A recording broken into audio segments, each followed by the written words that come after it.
Blog Talk Radio.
I'm not feeling the hooray tonight, guys.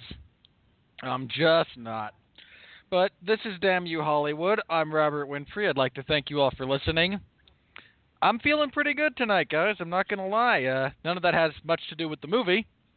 But if I seem unreasonably happy, I don't know what to tell you. But I'm feeling good tonight. I feel pretty good. Coming in late, because he's got other things to do in the world, folks. Mark Radulich is here with me, as always. How you doing, Mark? I was watching The Flash. Sorry. I was watching The Flash. Then you've suffered enough. Stop that. I was watching The Flash. I was playing Facebook games on my phone, and I suddenly realized, oh, shit, it's 9 o'clock. So here I am. I'm ready to talk Justice League. But first, I have to tell you, I don't know if you saw on Facebook, but we were eating dinner tonight, and, look, children are a mixed bag. They are a blessing, they are a curse, they are fun as a circus and a pain in the ass, and, especially younger children, they can be a bit trying, but occasionally they provide the kind of entertainment you're just not going to find anywhere else on Earth. They are the greatest show on Earth, Robert Winfree. Ringling Brothers and Bonham and Bailey Circus could make that claim, but it would be a false claim. Children are the greatest show on Earth, and I'll tell you why. We are eating dinner, and my son, the comedian, you can take that in the Watchmen sense or in the literal sense. It works both ways. He gets up from the table. So your and son's he a violent psychopath with moral absolutism roots? Could be. He's only 3.5. He's got a long life ahead of him. In any case, he starts prancing around the table and he goes, I'm a ballerina, but he's doing it with devil horns. And then he sticks his butt out and he proceeds to sashay around the table going, I call this move the butt crack. And I almost fell off the chair. I mean, my daughter couldn't breathe. My wife guffawed. I was practically breathless with laughter. Here's the unfortunate thing. Children don't know when to stop. We on Damn You Hollywood and Source Material and the Metal Hammer of Doom have ourselves a gas of a time. But, we only make the same joke, usually once or twice, and then we move on. I mean, unless we're specifically beating the horse to death. Or beating a dead horse, as it were. And that's done purposefully. He literally did I call this the butt crack for 10 minutes straight. And after a while, it stopped getting a laugh. But I love my son, and I haven't laughed that hard in a really long time. It also Except for when I saw confused the comedian with Rorschach there from Watchmen as far as life views. He was more of a nihilist than moral absolutist, so my mistake. Indeed. But as I said, and of course you talked over the transition, I haven't laughed that hard in a long time, except for when I saw just how bad Justice League did this past weekend. Set to lose $50 to $100 million. Can you believe that? Of course you can believe it. I can believe that specifically because I saw the amount of when it got reported the amount of reshoots and rewriting they were doing. It's like, okay, this was always going to be a tough sell, given how people responded to the other entries into this franchise. Now you've tacked on another. I mean, they might well have doubled the production budget because of the reshoots they had Joss Whedon do. Right. And look, they had momentum going into this with Wonder Woman. Here's the problem. You know, like Suicide Squad and, to a lesser degree, Dawn of Justice, they had a vision. You can say it's a faulty vision, but there was a vision going into these projects, and that vision came from Zack Snyder. And I'm going to do this snark-free. I want to talk a little bit about the DCEU and Warner Brothers without the usual "you all suck" rant that we typically do while yelling at clouds here on Old Men Yell at Clouds. Zack Snyder, I mean, Marvel makes movies about people, but they tend to be lighter in heart. And even I don't know if course correction is the right term, but they've certainly altered, I think, what the original vision for a lot of these films were by adding exponentially more humor to them, because that's a successful sell in the marketplace. You know, if the plot's not too complicated, they're beating up the bad guys, and there's a lot of joking along the way, voila, lobster.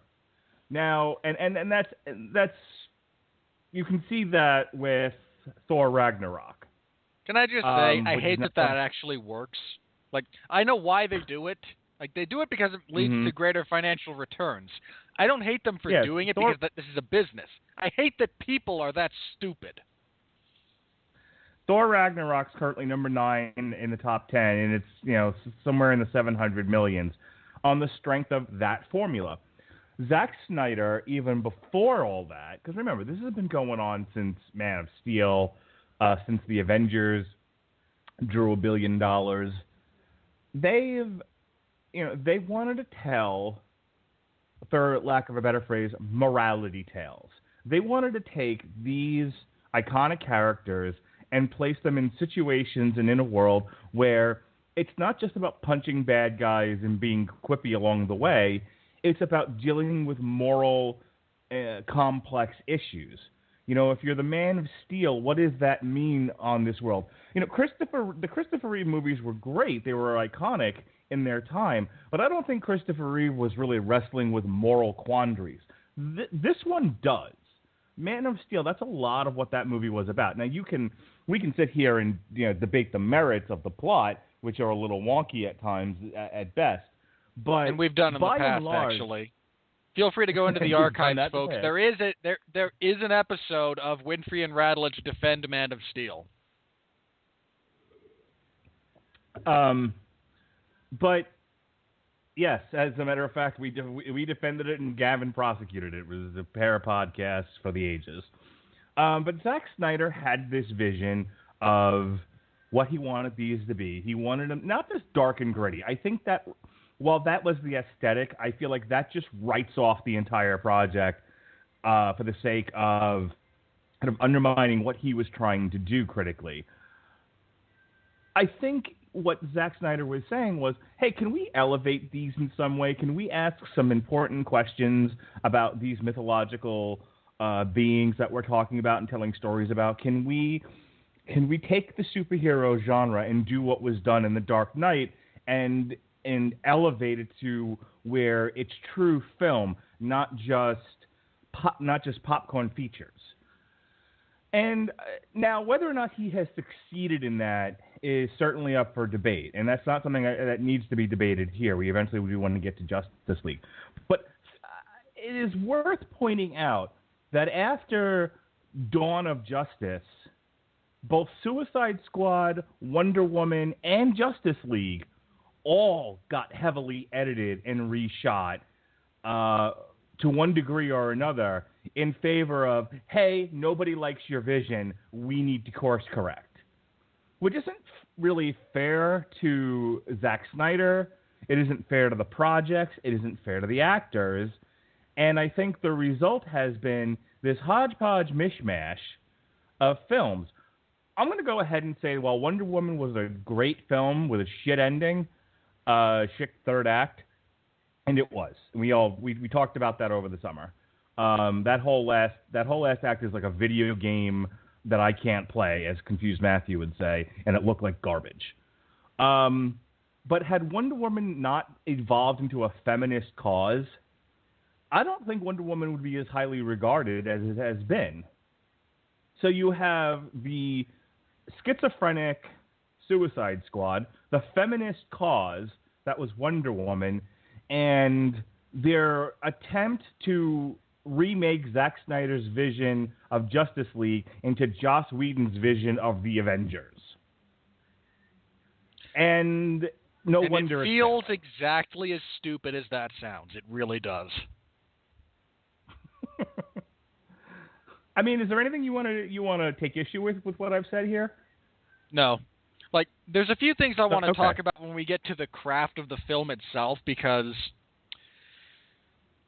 I feel like what I want to say is best addressed to these movies specifically, rather than necessarily looking at how the studio has botched this with, oh crap, we have to do things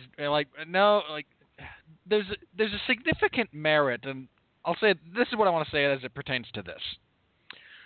There's a significant merit to cohesion. Even if the end product is less than great, if it's internally cohesive, there is merit to that. My biggest knock on Ant-Man, lest everyone accuse me of being a Marvel fanboy here, I knocked Ant-Man pretty significantly for the radical shifts in tone that were easily identifiable. It's like, okay, here's what Edgar Wright wrote and shot, and here's what the next guy wrote and shot, and here's what the next guy wrote and shot, and it's a very, very, very obvious patchwork assembly. And the movie as a whole suffers for that. Wonder Woman. Say what you will about Dawn of Justice. It's internally consistent. Yes. I just watched the Ultimate Cut again today in preparation for On Trial, and I honestly, and I guess because I've already come out and defended the movie when we reviewed it, I'm taking the role of prosecuting it this time just to make life interesting. But there's a lot I really like about that movie because not everything needs to be Guardians of the Galaxy. Not everything needs to be the Avengers. I don't need it to be light and fluffy and not asking tremendously deep questions.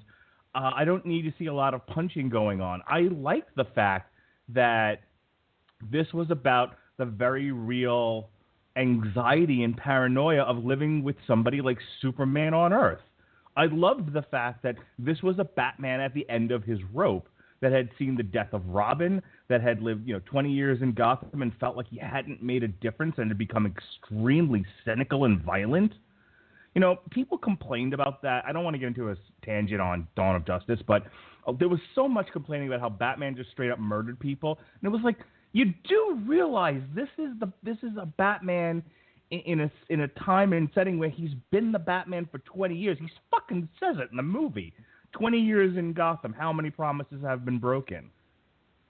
Wake up and pay attention. This isn't Batman 66.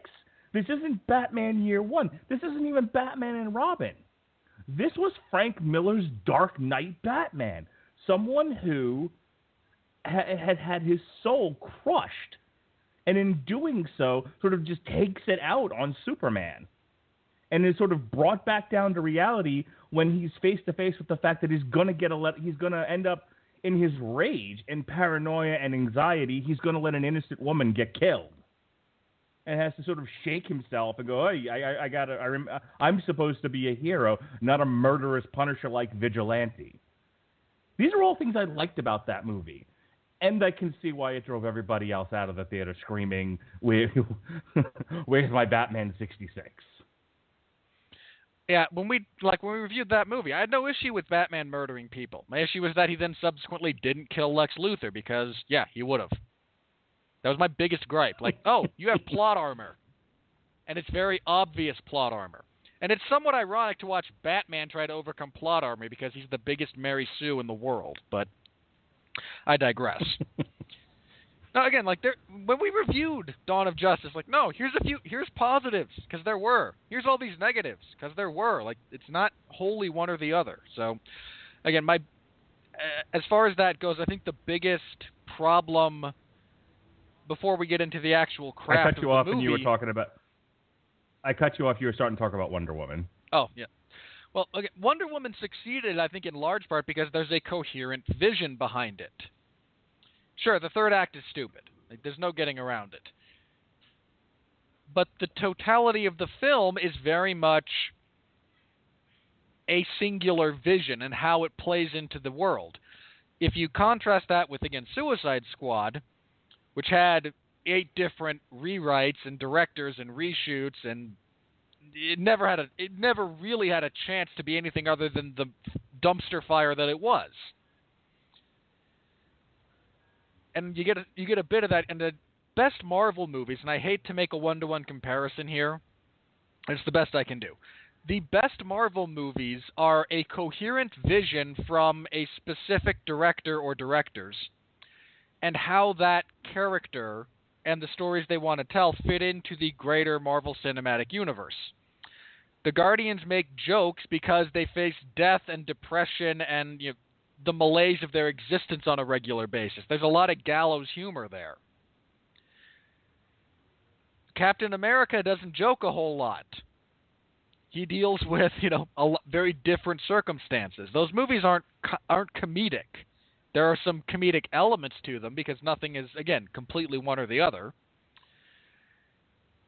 But there is room for all of that, and unfortunately, Marvel's kind of started getting away from that with, again, Ragnarok, which is, hey, jokes.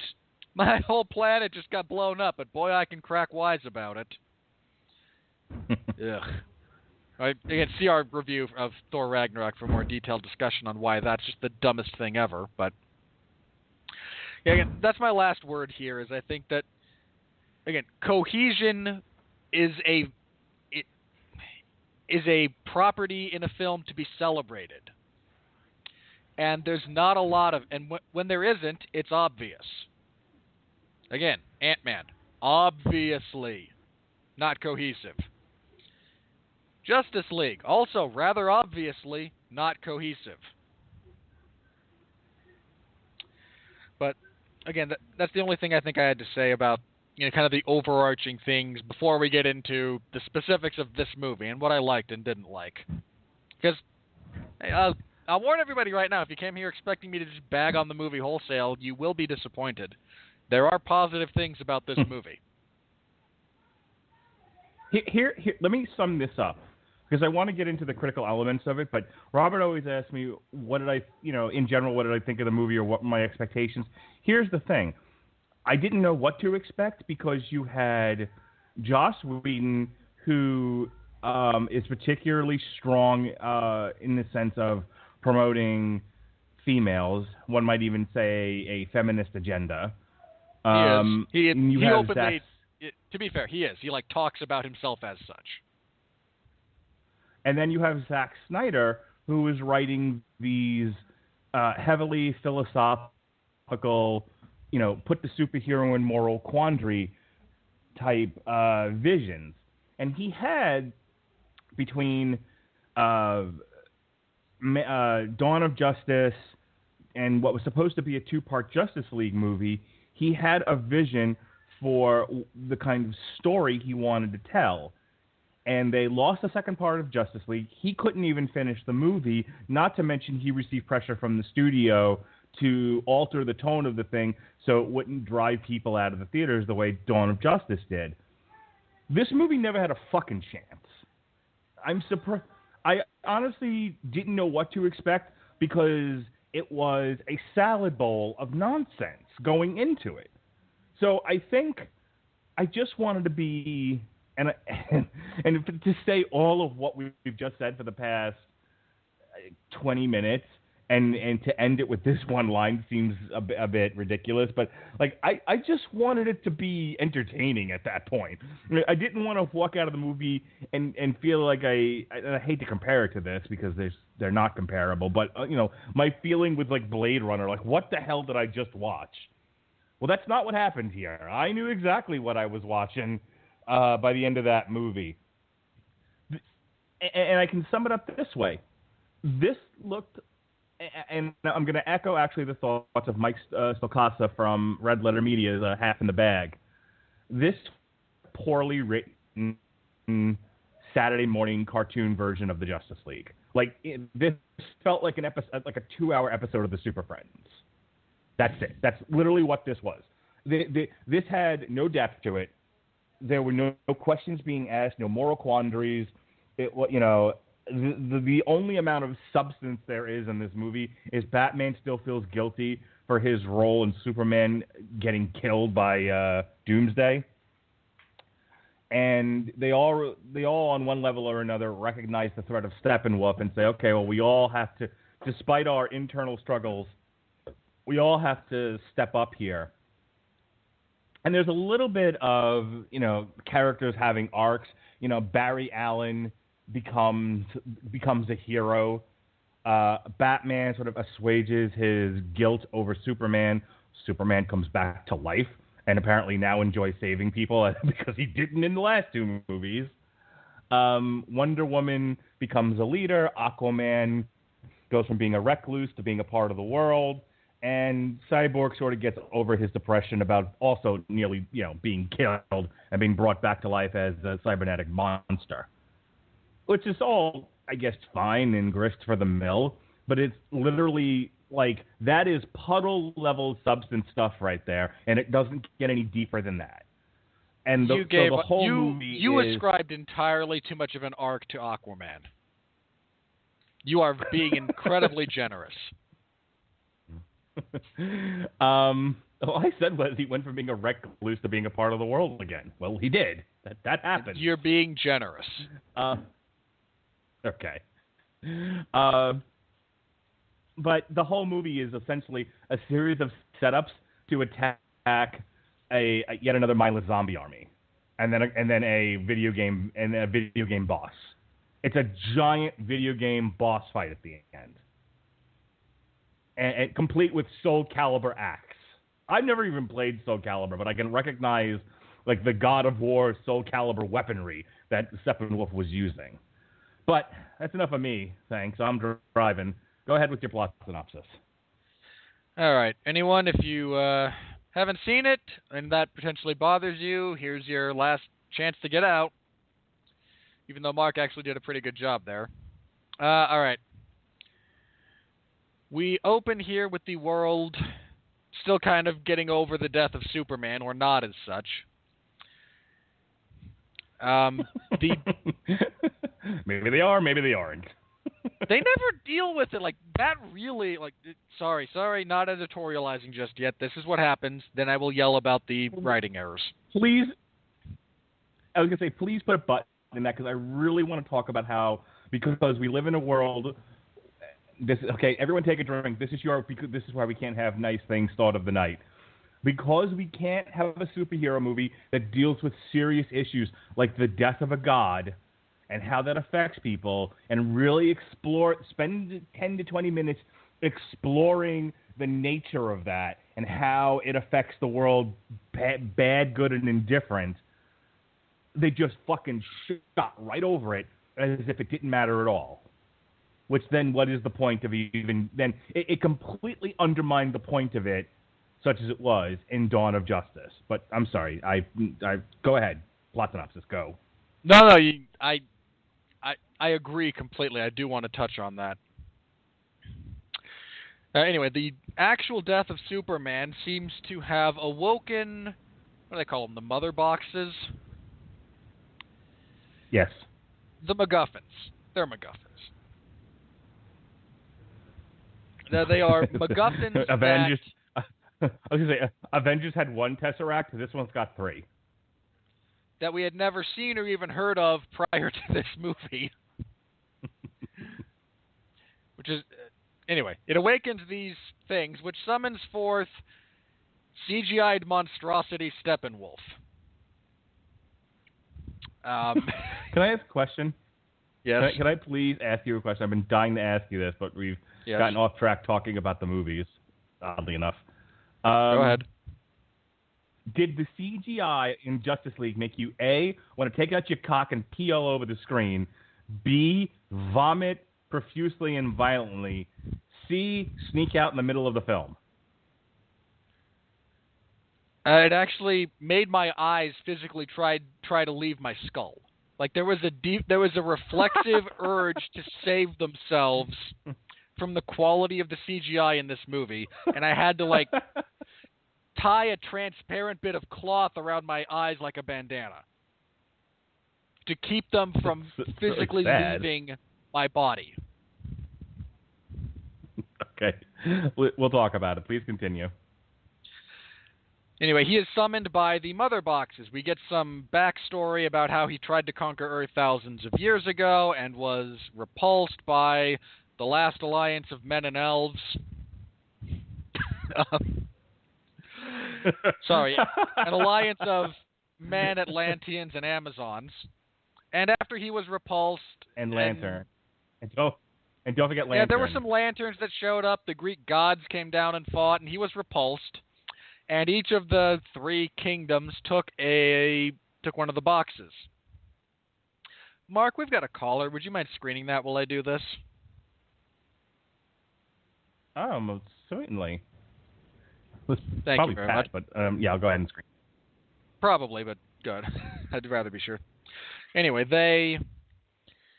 so Steppenwolf has been summoned by the reawakened energies of the Mother Boxes because they want to be with him and remake the world. I mean, that's their purpose. They reorganize matter, which would wipe out all existing matter.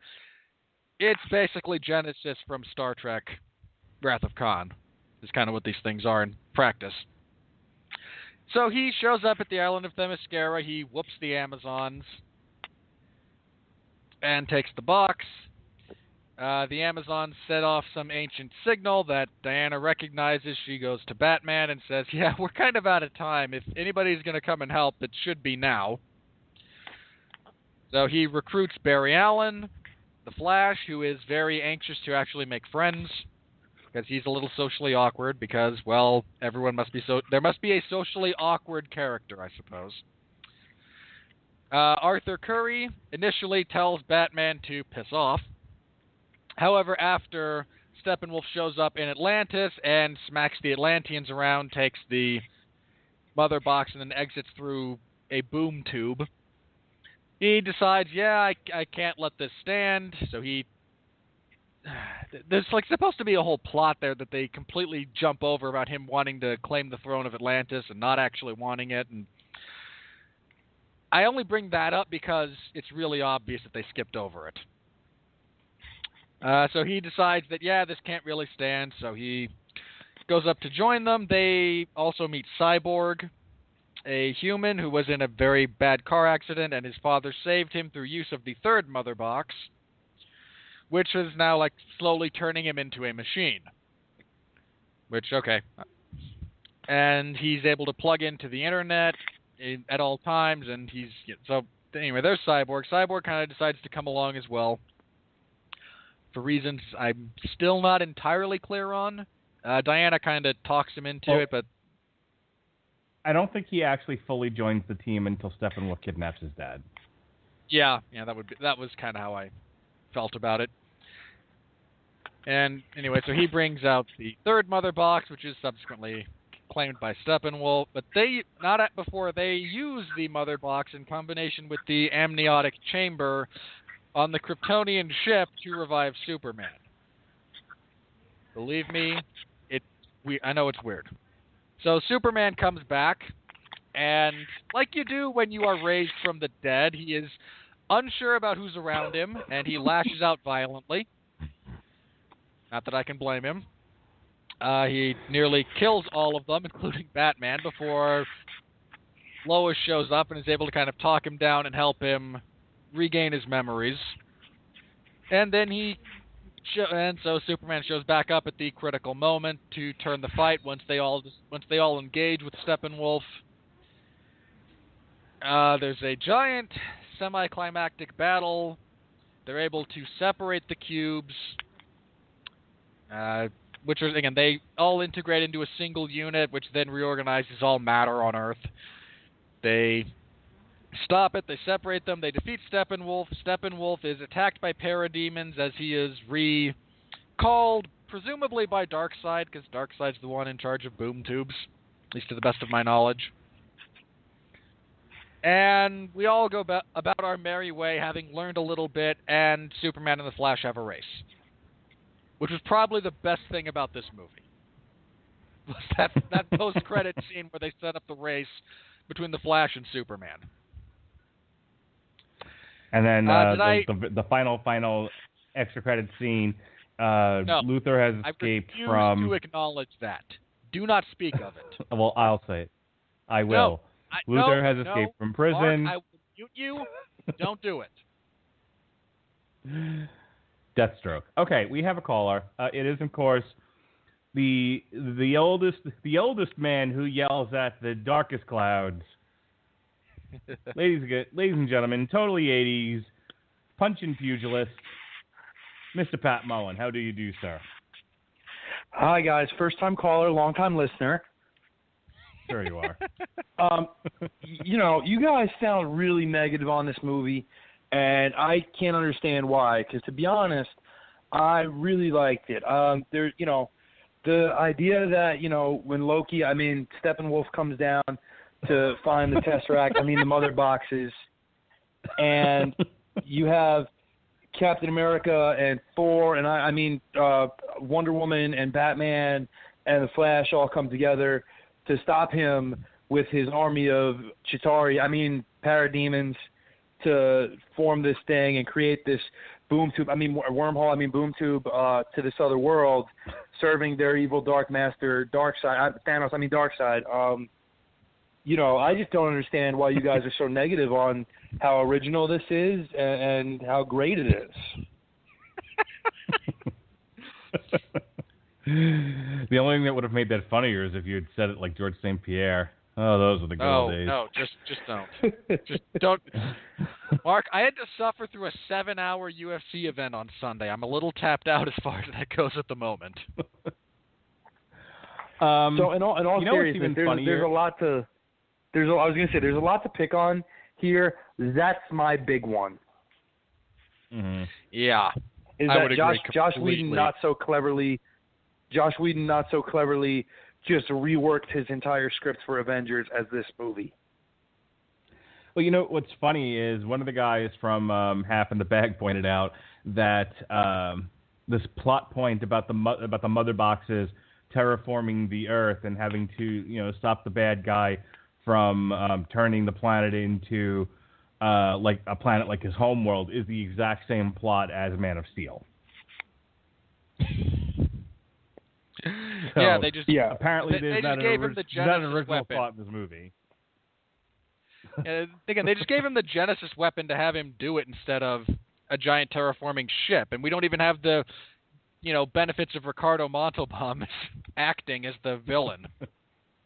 Yeah, they gave him 3 Tesseracts instead of 1. So let me say this. Like I said, this was basically like a Super Friends, or it's somewhere between better written than the Super Friends show, but not as well written as the Justice League cartoon show on Cartoon Network. That was the Bruce Timm really Justice well. League. Yeah. God forbid they would have taken like the Hawk People storyline from the Justice League cartoon and done a movie of that, which would have made a little bit more sense to me instead of rewriting the Avengers movie with DC characters. Well, if I may, sure. I joke about how the plot is basically thinly veiled, ripped off from Avengers in a lot of ways, and it is. One of the things that made Avengers work is that we were introduced to all these characters, for the most part, with the exceptions of Hawkeye, really, at length in their own feature films or with a substantial role in someone else's feature film. Hawkeye had a brief cameo in Thor.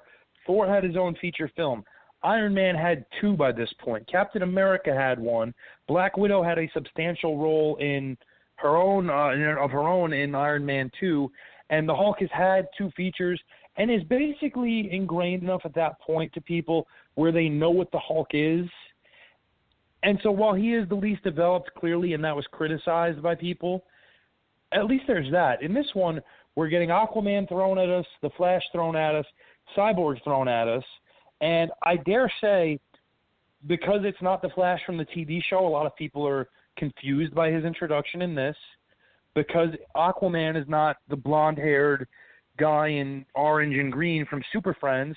They have no idea why he is, and nobody, unless they're a comic fan, came into this with any prior knowledge of Cyborg, unless they played the Injustice video games. So alternatively, who Cyborg is. The only other place Cyborg appeared was the Teen Titans cartoons, where was probably Cyborg's biggest. If you have a kid who has watched Teen Titans Go, that's about the only way you know who Cyborg is. Now, and you don't understand why he's a part of this team. He was in there too. But yeah. Yeah, and so you don't understand why he's a part of this team as opposed to the Titans. But very few people were aware of him prior to this movie, I would imagine, with any depth. And they rushed through, Rob pointed out the Aquaman storyline. There really is no Aquaman storyline because it's clearly just skipped over. The Flash's character is just completely changed to make him the comic-y, jokey one because they couldn't find a way to fit Green Lantern into this movie without major overhaul and not knowing how to write him. And Cyborg is thrown in with very little explanation, again, as Rob pointed out, until his father is kidnapped. So, the difference is we had knowledge and backstory to essentially everyone in Avengers with the exception of Hawkeye, and that's noted. Here you have Batman, you have Wonder Woman, eventually you get Superman back, but that's really all you get. And you're supposed to care out of nowhere. Yeah, there was a major, let's go back and look at a little history here. So the Avengers makes $1 billion. This is around the time of Comic-Con, and they were supposed to announce Man of Steel 2. But Warner Brothers took a shit in their pants, saw how much money the Avengers made, their lizard brains took over, and said, I want the money. So instead of trying to formulate a cohesive Man of Steel 2, they hot-shotted Dawn of Justice. They hot-shotted Batman versus Superman because they wanted to get to that $1 billion Avengers movie. So the plan was we'll introduce Batman and Wonder Woman in essentially what is Man of Steel 2, but what was called Dawn of Justice, Batman v Superman: Dawn of Justice, and then after that we'll do Justice League, and we'll just shove everybody else in there instead of and that'll get us that Avengers money. And as I say that, it's like it's very easy, I think, for us who are comic book fans and who think about this stuff and don't have billions of dollars on the line to sit here and say, why would you rush into Justice League that way? Why wouldn't you do exactly what Pat is suggesting they should have done and what Marvel did do, which is introduce these characters in their own movie, then get them interacting, so that way you don't, you have all the backstory.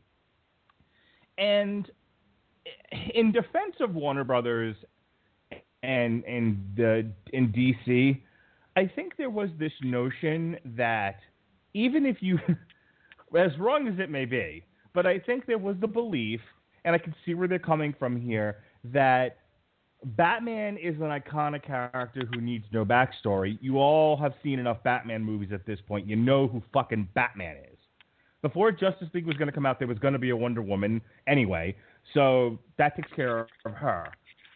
you know who the Flash is. You've at least heard of the Flash. You've heard of Aquaman, and and they wrote in a little bit about Cyborg even in this movie to say, okay, at least it's the idea of if you throw all of these iconic characters on screen, that in and of itself is the novelty that brings in the masses.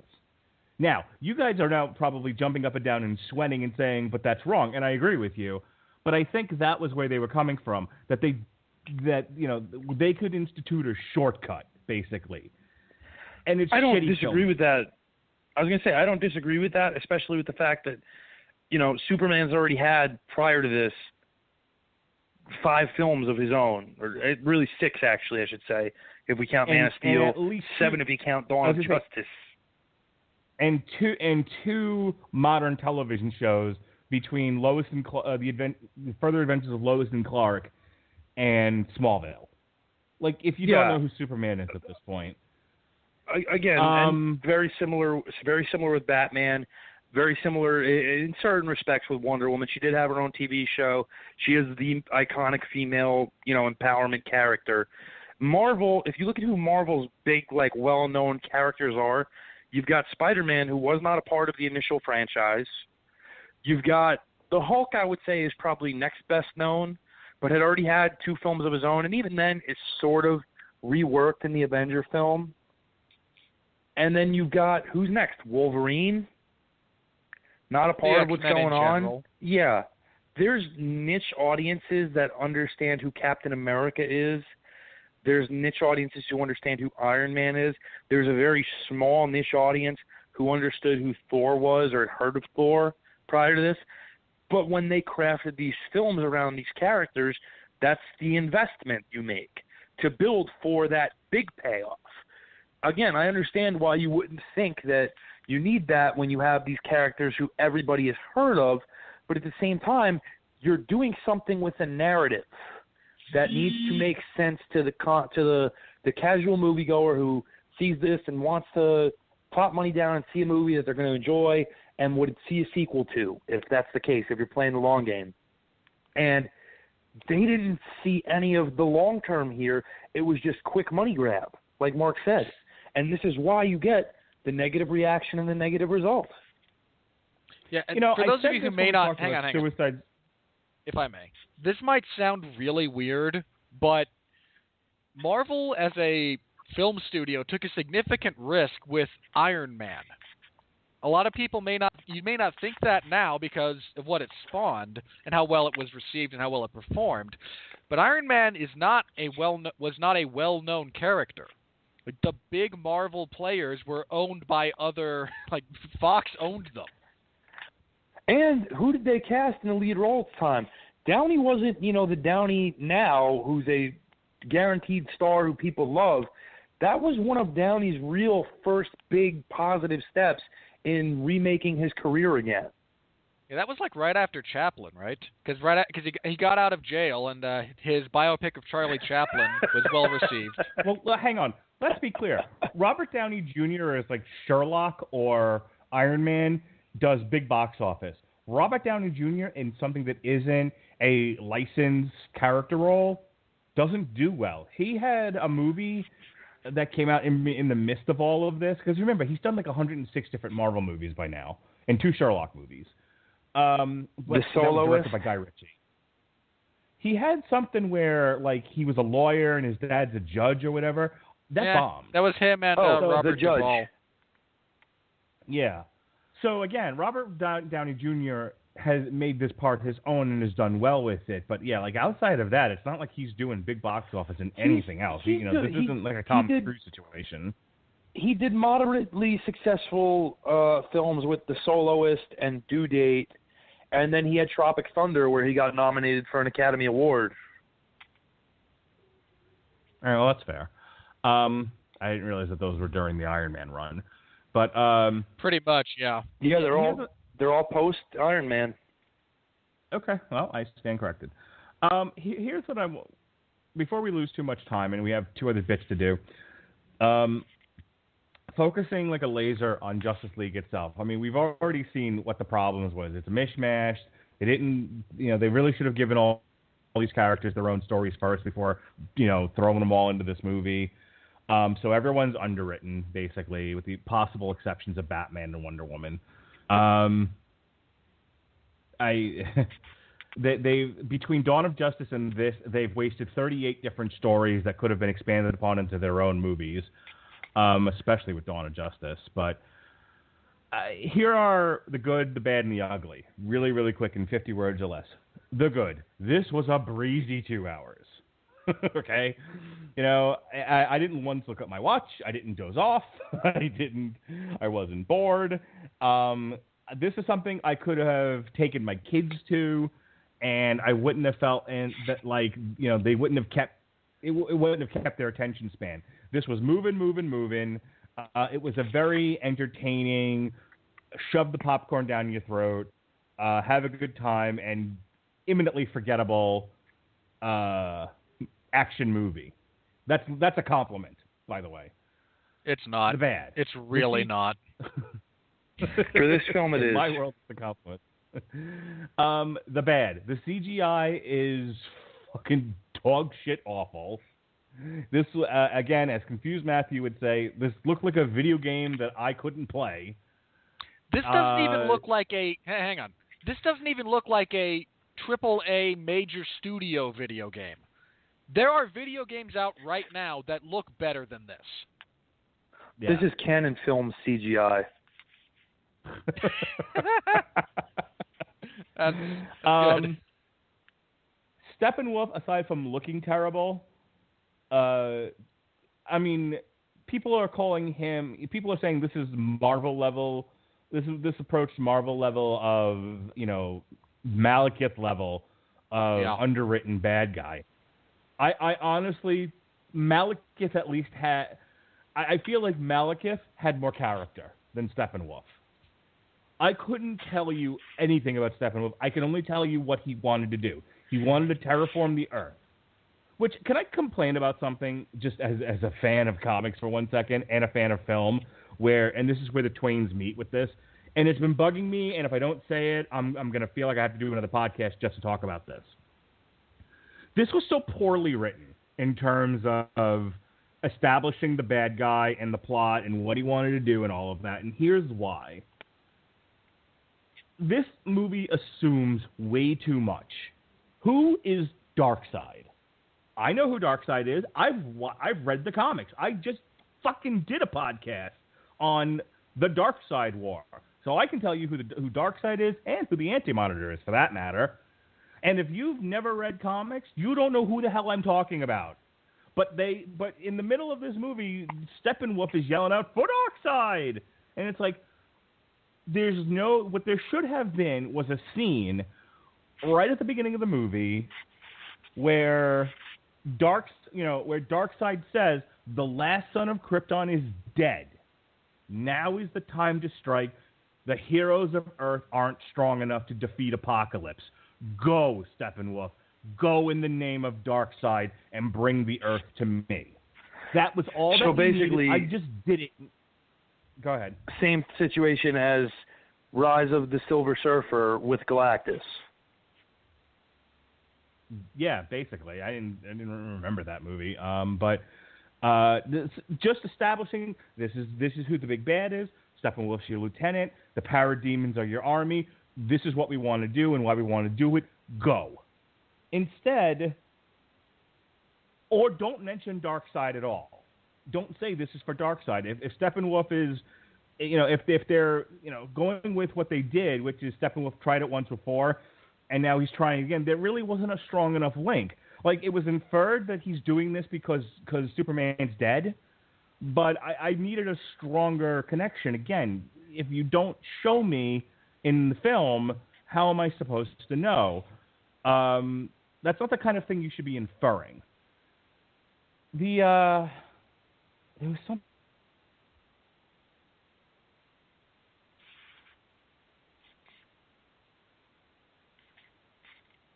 About. Like, I work with somebody who doesn't read comics but goes to see all these movies, and she honestly thought he was talking to the boxes. Like, because they're called mother boxes, get it? They're called mother boxes. So every time he said, "For mother," or "Mother, I'm coming, mother," he was literally talking to the boxes. I'm like, nope. He was talking to a character who they don't show you, and you don't know why he's saying that. It's just shit. I don't know if you guys agree or even care as much, but I'm listening to all that. I'm like, this is all garbage. This is just like, hey, we know that people in the audience are comic book fans. We're talking directly to you. It's all fan service. And it was like, I didn't mind it when it was in Star Wars, and it was sort of winks and nods here and there to let you know, hey, we're, sorry about Lucas's stupid prequel trilogy. Here's some fun stuff for you guys. No, it's a whole in other Star thing Wars too. It's a whole other thing where you're just making references to things with no context, and in a movie cold like this, that's all part of my bad. The ugly is, other than the CGI looking terrible, the whole film just looked terrible. It's very jarring in places.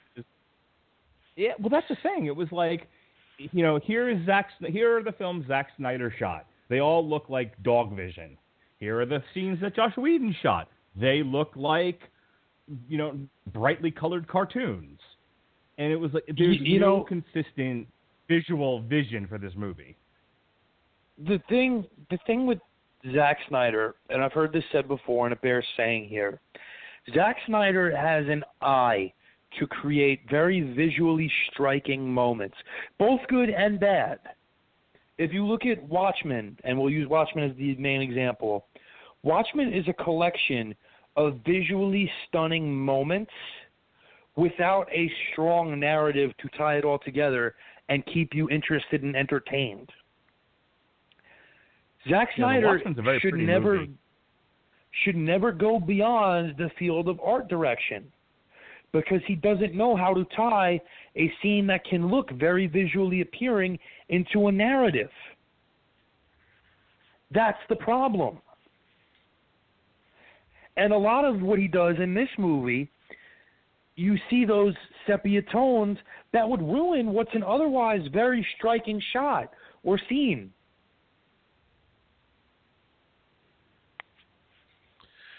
Yeah, there's a couple of things I wanted to touch on as far as that goes. I know there are some people who have requested that Warner Brothers release Snyder's film uncut, before they did the reshoots with Whedon. I'd be interested to see it just because those types of things interest me. There's a couple of things that I think Zack Snyder does well. One of them is visuals. He creates beautiful-looking visual movies. He's a little over-reliant on a couple of tricks, but every director has those. And, again, there's positives and negatives there. The other thing that I think Zack Snyder does really well, and this is a really random thing perhaps, but I think he does a really good job at establishing an overall world mood. It's one of the things that I really liked about Man of Steel, for example. He created a whole world reaction to the existence of Superman. And you actually got some of that in the movie. There's an overall and kind of pervasive feel that he's able to evoke through visuals and music and whatever else he does. And it's one of the things that he does well, and it's absolutely one of the things missing from this movie. And in this particular instance, I blame Joss Whedon because, well, I'd rather have 5 guys standing around in a bunker sharing jokes, because that's what Joss Whedon does. I want to praise specifically Henry Cavill's, again, as Superman. This is one of the better, and I liked Man of Steel, I'm on record. Personally, is it perfect? No. Lots of flaws. Talked about those at length as well. I like it. I am able to enjoy that movie. There are parts about Dawn of Justice that I kind of liked. All of which either involved Cavill or Ben Affleck, which surprised me because I have no faith in Batfleck, but I was wrong about that one. This is a really, really well-realized vision for Superman. I mean, he comes back and he's a little bit feral and he's a little bit out of it.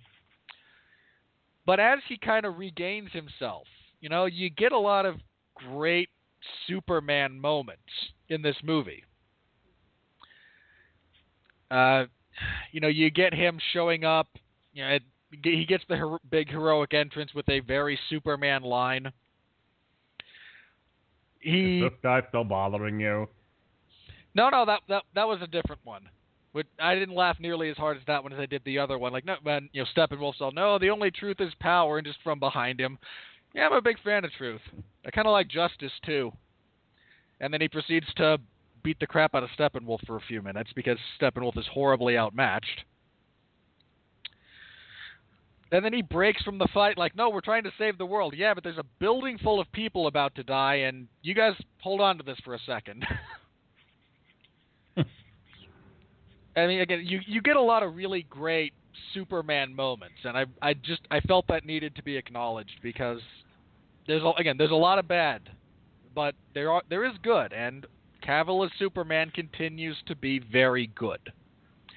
It really makes me wish he had better material to work with because. So, I wanted to bring up two things about the beginning. We talked about a little bit about it before, but we were doing the plot synopsis, so I wanted to lay off.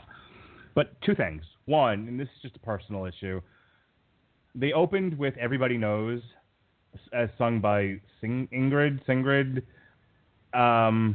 which is a Leonard Cohen cover.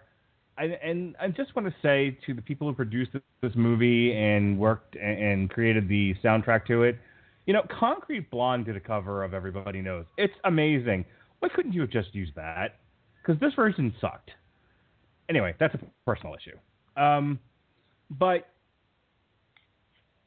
the whole, again, there's too much that's inferred or implied, but not really stated outright or shown. And one of those things that's a big issue for me is the world without Superman. It's said somewhere in the beginning of the movie that with Superman gone, crisis is on the uptick. The people are brazenly flouting the law, and then of course you have the imminent attack of aliens from another world because there's no godlike defender of the planet. Would have been nice to have seen some of that. Again, it would have been nice to have gotten the introduction to the characters.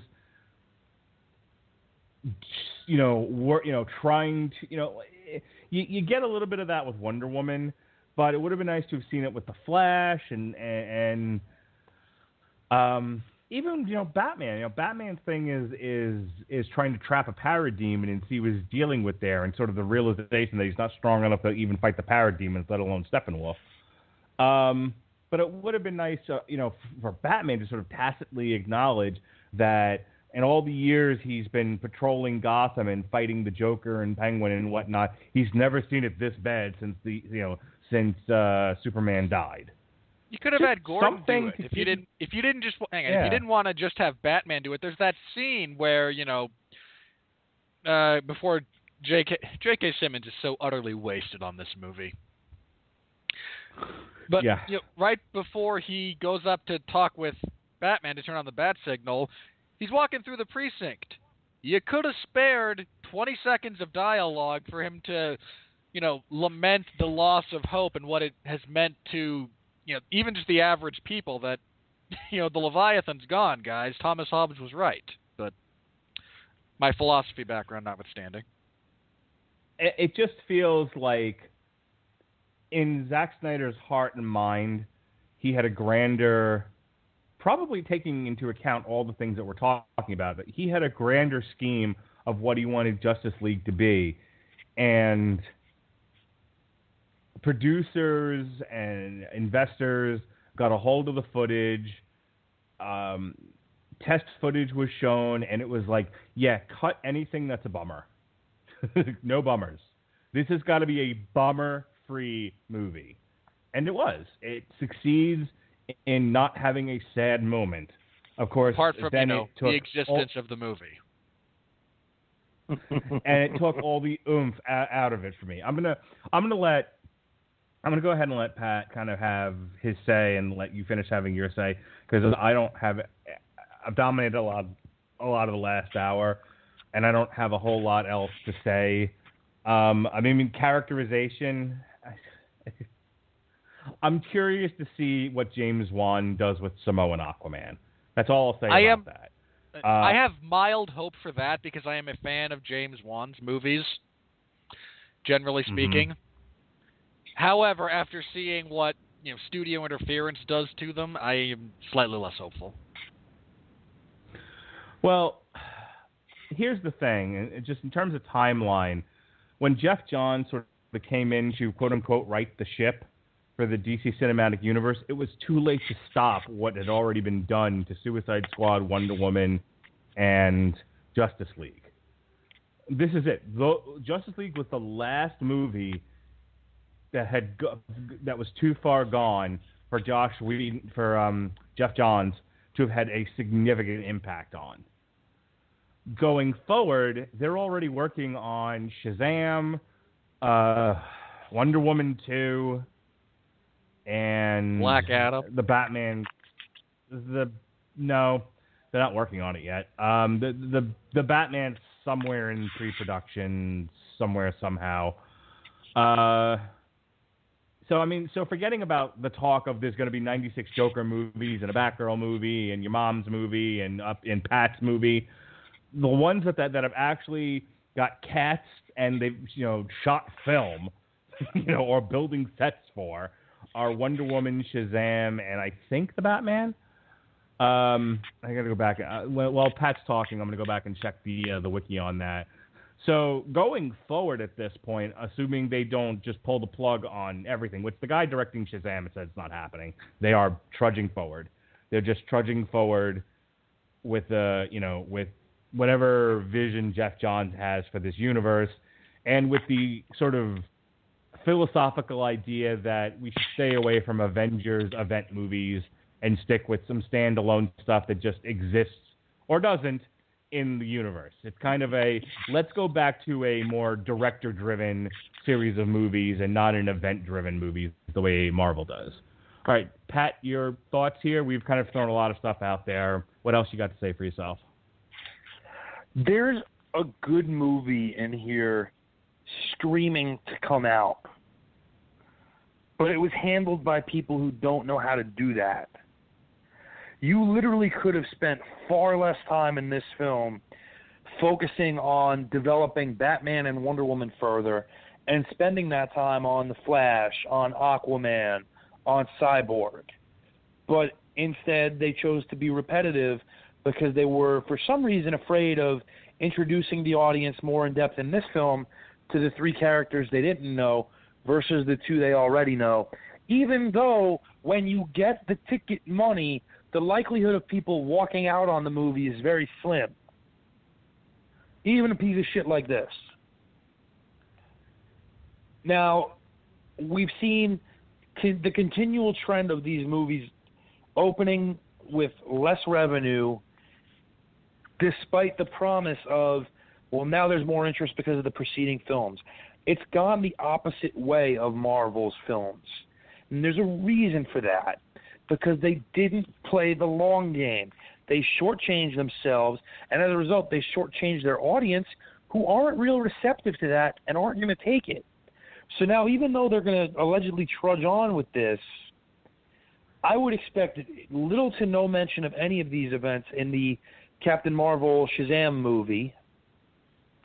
Because of how negative the reception has been, I would expect when they do go on to a solo Batman film, which will happen, it will have little to nothing to do with this film.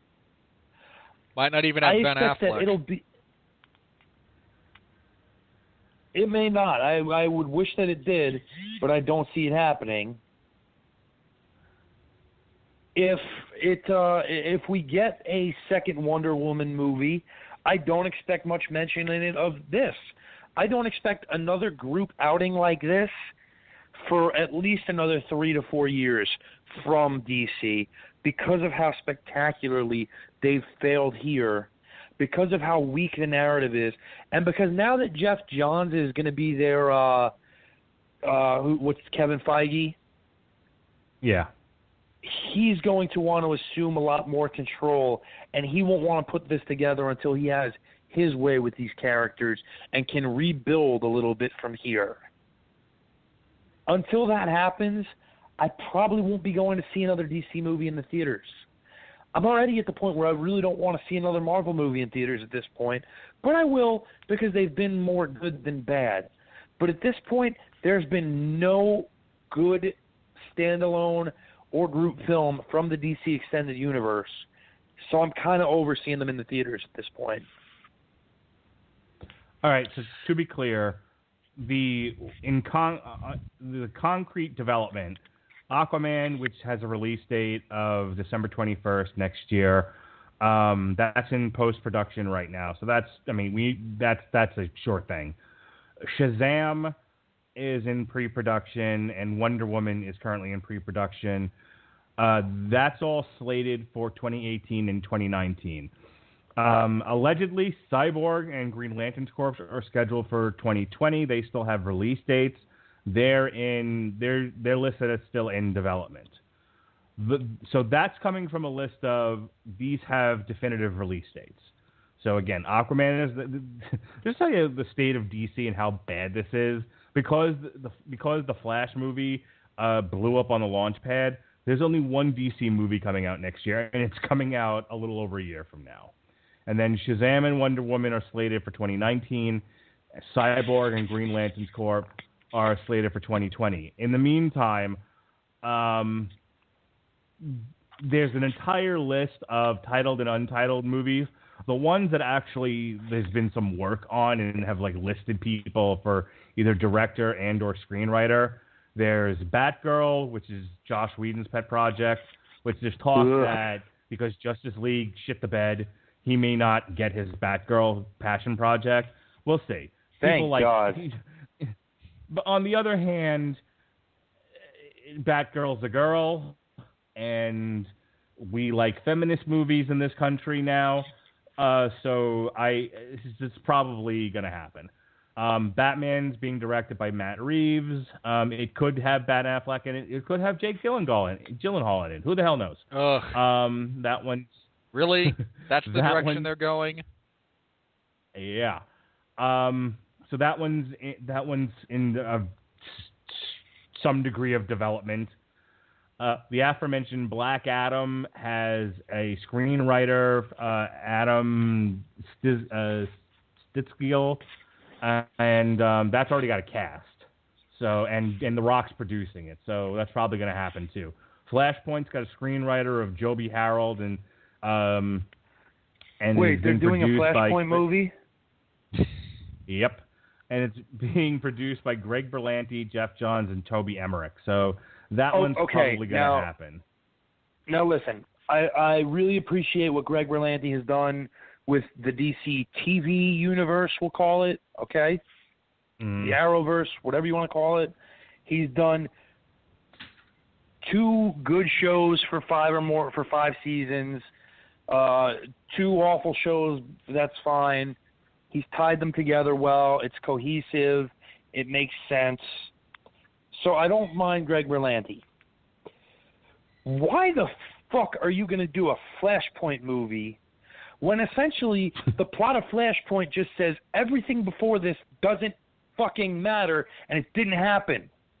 I get that if you're going to do it to clean up the negative reaction to these movies, but that's not going to be what they do. Because they're not just going to reboot everything with that, especially if they already plan on going this far with it. That's not what Flashpoint's going to be. And I'll guarantee you that the movie they come out with in live action isn't as good as the fucking animated movie they did. No, it won't even be close.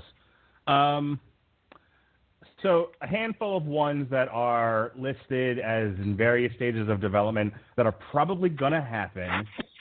It's just a matter of figuring out when and about when they can actually start to shoot these things. Gotham City Sirens, Justice League Dark, Nightwing, and Suicide Squad 2. Everything else is like an untitled this or that. The only untitled one that I have any faith in actually happening is the quote-unquote untitled Lobo film. That's got a director, Brad Payton. It's being screenwritten by Jason Fuchs. based on a story by Brad Payton, and it's being produced by Jeff Johns. That's probably also going to happen. So, and we'll all see. just weep That's for all I how can they say. completely destroy the character for laughs. Didn't Brad Payton do San Andreas? Let me check. Wait a second. I got it. You talk. Say whatever else you got to say about this movie. Yeah, he did San Andreas. He did the forthcoming Rampage movie as well. So he's basically the Rock's personal director. Yes. Oh my God, they're doing a sequel to San Andreas. Yikes. That probably won't go well. Like you did a So you made a decent disaster movie. Be happy and move on. He also made the sequel to Cats and Dogs, Cats and Dogs: The Revenge of Kitty Galore. I'm looking at his work. There's nothing redeeming here in any way. Oh, we like San Andreas. Also, Lobo is a parody character. I don't think a lot of people understand that. Lobo, the character, is a parody of basically the entirety of 1985 to 1994. He's making fun of all the other characters that have come along that carry big guns and curse and kill people. Okay? So if we're going to do this movie, you need to dial that in, or else it's stupid and doesn't work. Okay? Rob, think of him as your DC Deadpool. Ugh, I hate Deadpool. As a character Rob, on the last movie. word on this. Last word on the movie. Jeez. Again, I found some good things. Yeah, that about sums it up. Again, there are some good things here. Unfortunately, it's buried under an avalanche of awful CGI, patchwork writing, and schizophrenic direction. Again, I would be curious to see Zack Snyder's full movie just for comparison's sake. It might be worse. Like, let me be clear about that. There's a possibility it's worse than what we got. I'd be surprised by that, but I would just like to kind of compare and contrast because I like stuff like that. That's just me. So, Warner Brothers, please do that. Or some enterprising hacker, do that. And I would like to again extend. I would very much like to extend my hand to Warner Brothers. If you would like to bring, me in to consult on how to fix the DC Cinematic Universe, I am available. I'll be more than happy to come in, work for Jeff Johns and teach to people how to do this right, because you clearly have no freaking clue what you're doing, and you're completely overreactive. How you could look at the Avengers... Josh Whedon had a clue what he was doing. It was 2012 when he did it the first time and thought we wouldn't notice. No, I'm not even picking at Josh Whedon. I'm talking about like the producers and the studio executives who looked at the Avengers and went, "Yeah, we're gonna do that," without properly setting up the universe. Yeah, exactly. This is apparently Warner Brothers is being run by underpants gnomes, and it shows. And with that said... Oh, wait, last thing, because I cut you off when talking about this. Sorry, go ahead. You tried to bring up the awful post-credit scene, which I will not describe in anything approaching detail. I will just say this. It made me sad. God damn it. Why? And I can agree with that as a Joe Manganiello fan. Like, I'm actually somewhat interested to see what he might do with Slade, with Deathstroke.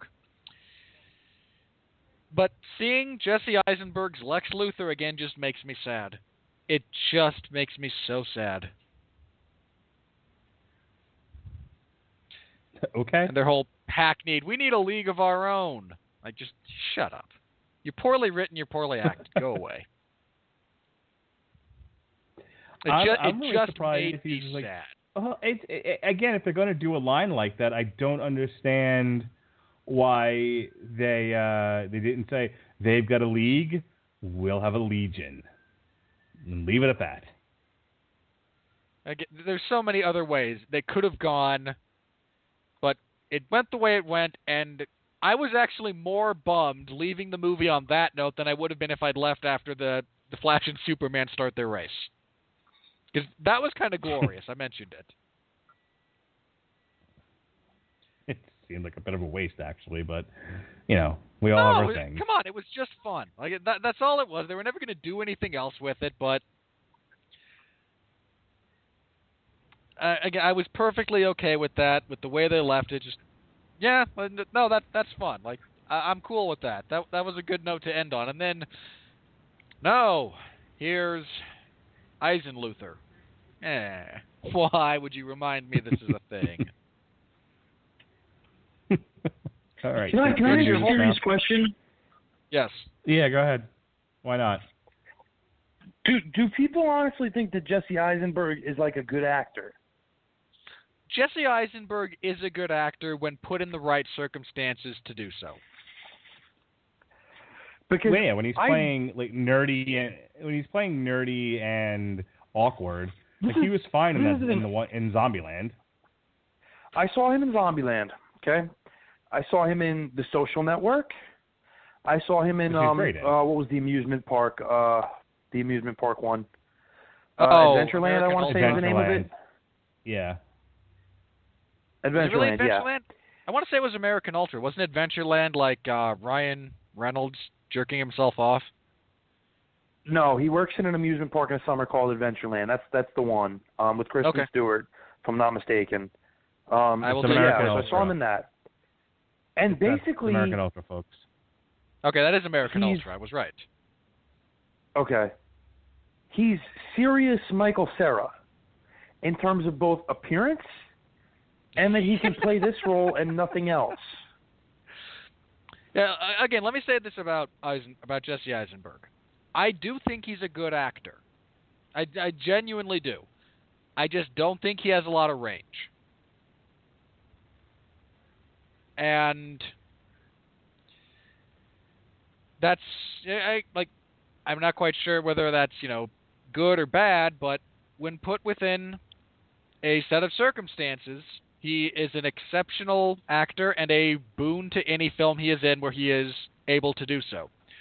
Taken out of that particular set of circumstances, I feel less confident in his abilities.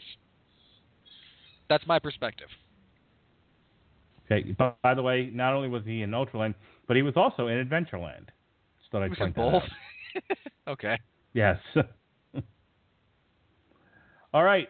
Third attempt. Here we go. Here we go. Here we go. Boop, boop. Here comes the money. Here we go. Money talk. Here comes the money. Money, money, money. Dollar, dollar. Justice League shit the bed, ladies and gentlemen. Not only does it have a terrible Rotten Tomatoes score, which your mileage may vary whether or not that even matters, but Justice League is set to lose $50 to $100 million. It has a budget of $300 million. It's currently standing. This is recorded on a Tuesday. It's currently standing at $286 million. And much like Dawn of Justice, because of its inflated budget due to reshoots and everything else, this needed to make $1 billion. I think they're saying it needed to make $700 million just to break even. For this to have been a profitable venture, this needed to crack the $1 billion mark, and certainly that was the intent when they set out on this long, winding road. It didn't even do as well its opening weekend as Wonder Woman, or Dawn of Justice for that matter. It did around, its opening weekend was about $93, almost $94 million. It didn't crack $100 million. That's not good. In America, it's currently sitting at $101 million, and foreign $185 million. That's including its debut in China. Yep, this thing has shit all over itself. And I'm starting to wonder if it even cracks the top 10.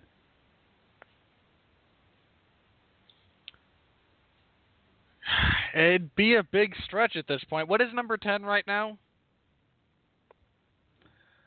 Well, Thor Ragnarok is climbing. It's currently number 9 with $741 million. It is currently sitting at the number 10 slot with $688 million. So again, for it to get into the top 10 right now, it has to crack $700 million. And what's funny is that Coco comes out tomorrow and has got a 96% rating on Rotten Tomatoes, and is a Pixar film, and is an animated film, and is a children's film. Probably going to get wiped. It's probably going to get its ass kicked by Coco, and then summarily forgotten about, because then it's only 2 weeks away before Star Wars makes $2 billion. So, yikes for Justice League. Justice League currently sits at the number 27, which sadly enough is behind the Lego Batman movie and Annabelle Creation, both Warner Brothers films.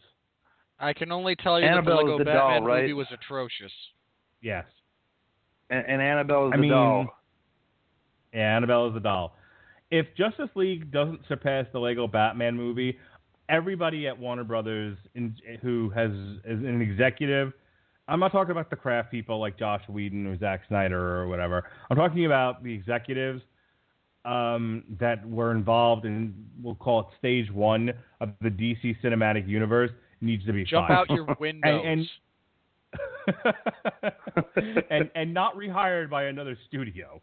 Do not hire the...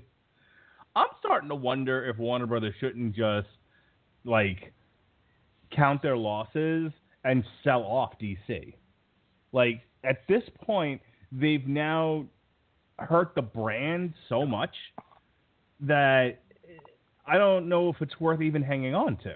They've damaged it to the point where, you know, I just read off a list of movies that are due to come out over the next couple of years.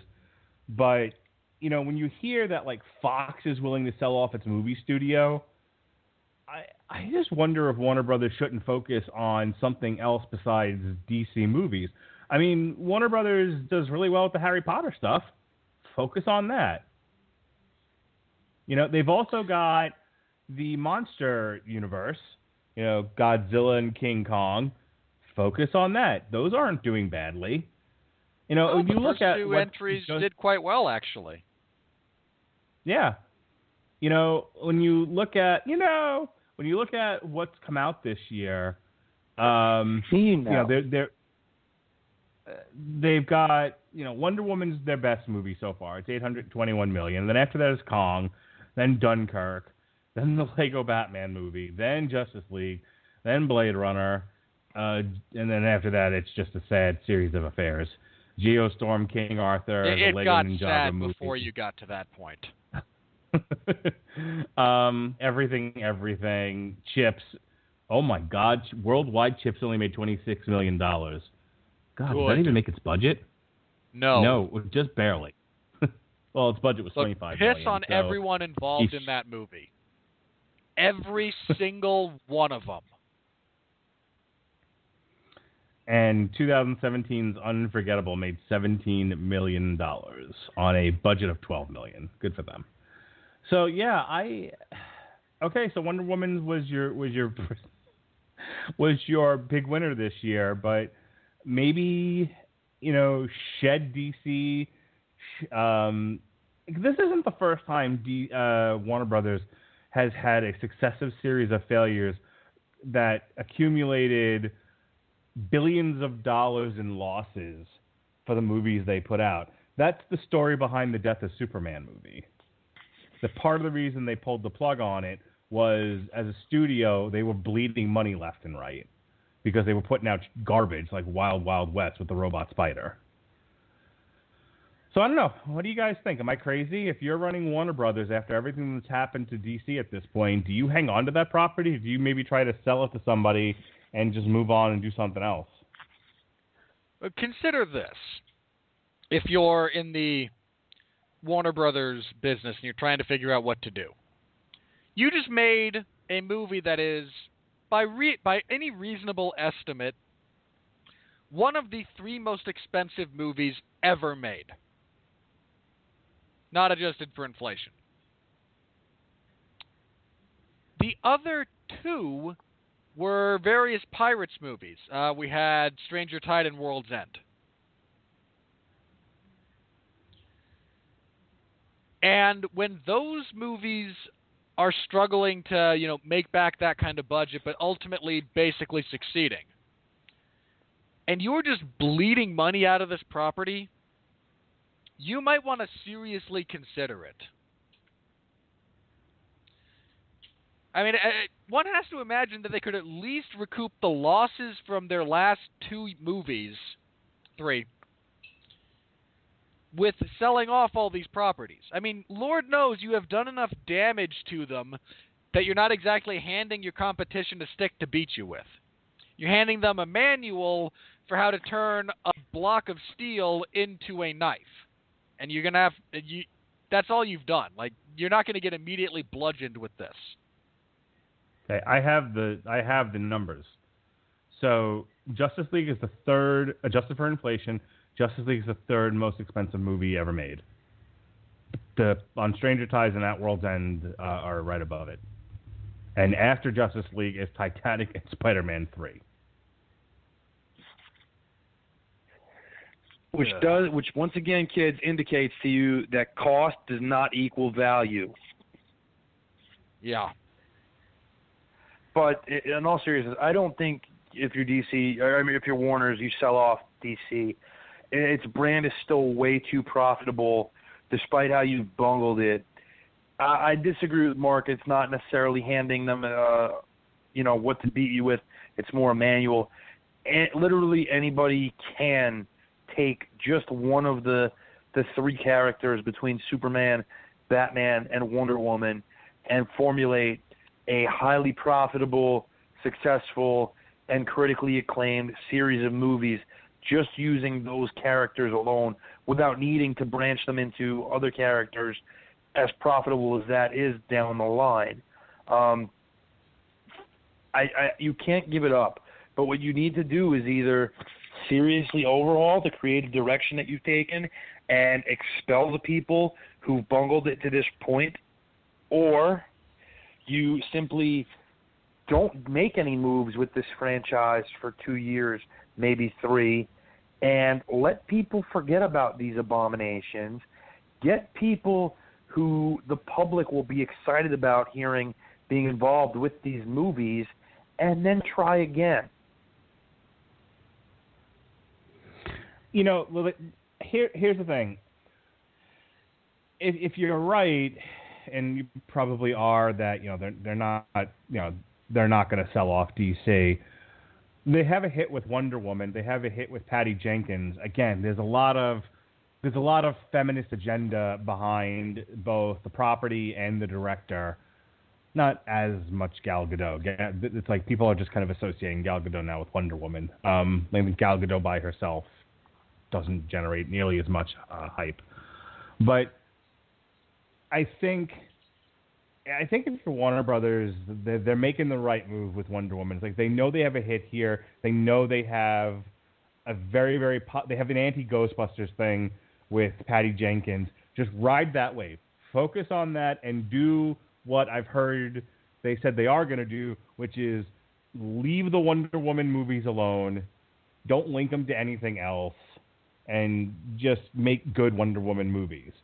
And that I think will be one of the feathers in their cap through all of this mess. As I said before, I'll have to see how Shazam and Wonder Woman are. It's Aquaman's in that murky territory of it's still part of the Snyder vision, but it had a different director, and he may have been able to take the Snyder vision and done something really fun with it. So Aquaman is on that periphery of it could be really terrible, it could be really awesome.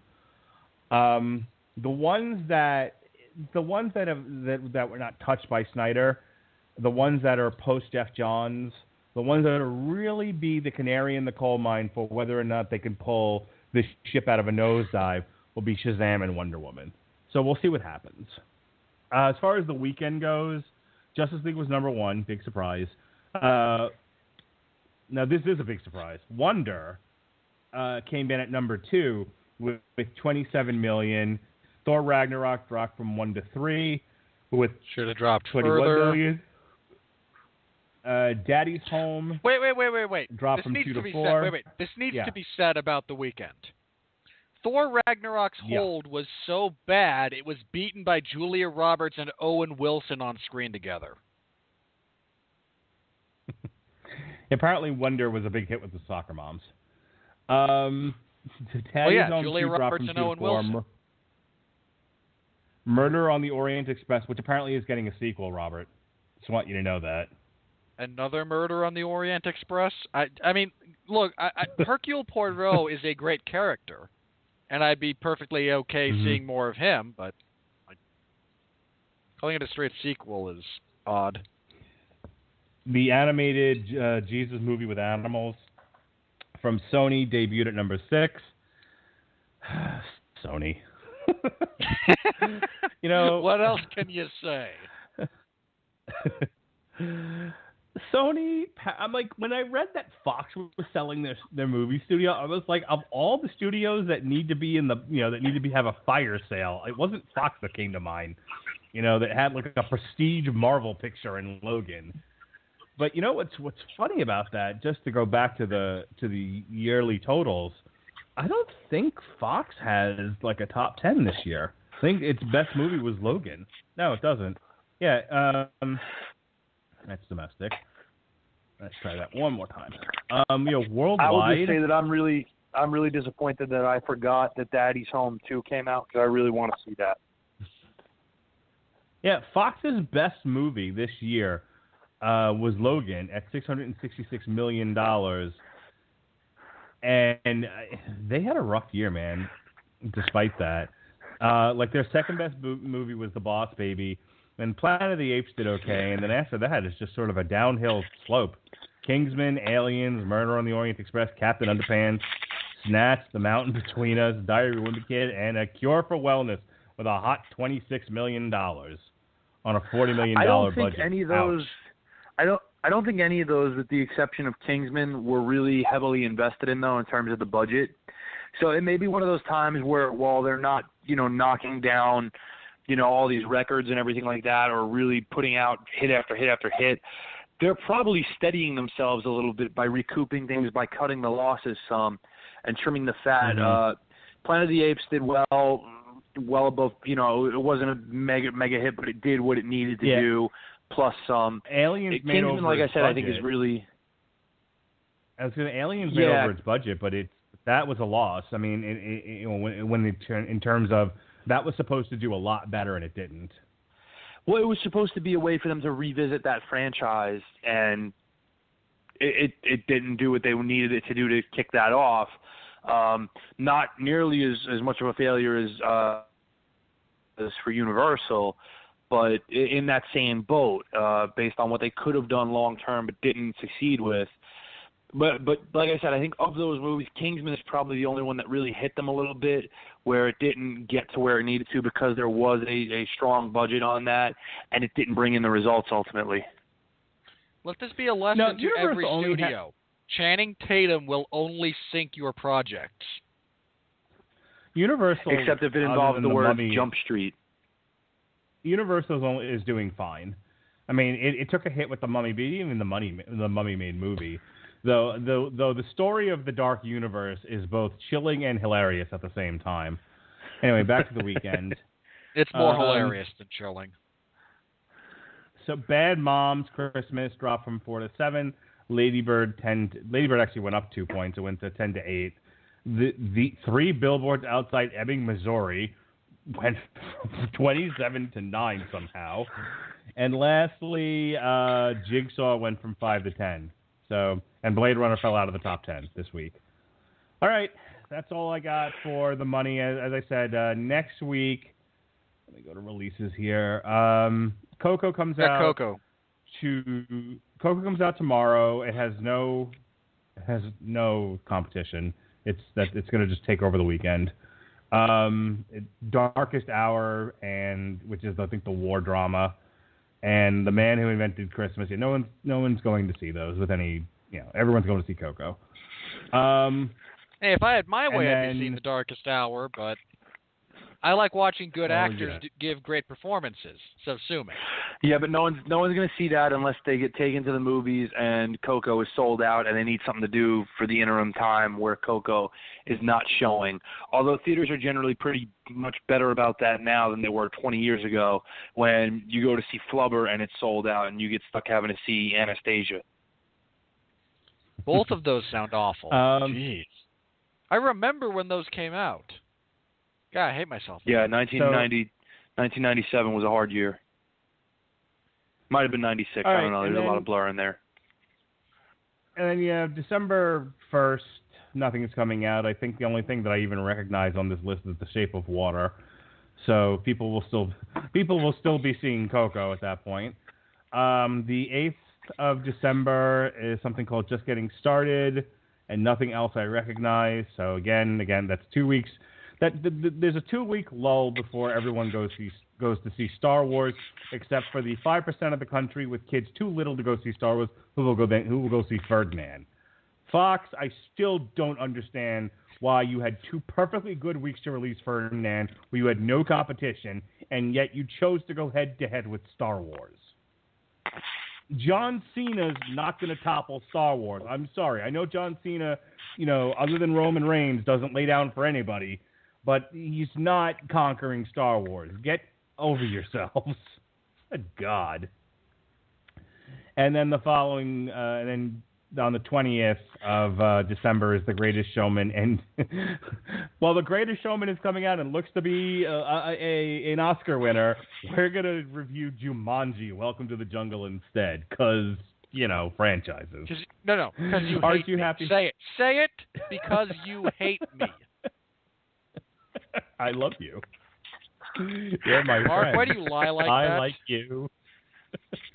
I like you because you're my friend. Okay. Not a joke, by are the you way. Hang on. Brief anecdote about the Jumanji sequel. Every one of my brothers is insisting on seeing this thing with me. I have no idea why, but I mentioned to them, I have to review this crappy sequel to Jumanji, and they're like, wait, the one with The Rock and Kevin Hart? Yeah, I want to go with it. What is wrong with you? Hey, don't forget, Jack Black returns. Yeah, but Jack Black's That'd not be entity, whereas terrific. Kevin Hart is like an active deterrent.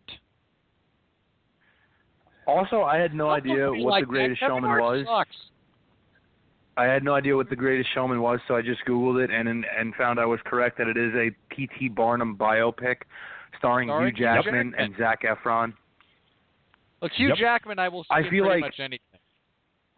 I feel like this is a movie I'm supposed to like, but I'm just going to be really apathetic towards, even though Michelle Williams is in it, and I love Michelle Williams. It originally was on the list for us to review, and then they put it on the same day as Jumanji. No. To be fair, yes, he hates me, but more, they actually switched the release date for Jumanji 3 times, and it went from February to December over the course of those switches. So, I know that This is Mark's show, and I know that he hates me, and this is just one of those prices I have to pay. It's one of the reasons that I make him see crap like Jigsaw, because I need to get revenge somehow. I like you because you're my friend. You're my friend. All right, friend, are you ready? I think you need to have a long discussion with someone besides me about the nature of friendship and why this qualifies as an abusive relationship. No, God! No, God, please, no! No! No! No! So, can we just start with the one that I emailed to you and just get this out of the way now? Please. I wish to yell at this person.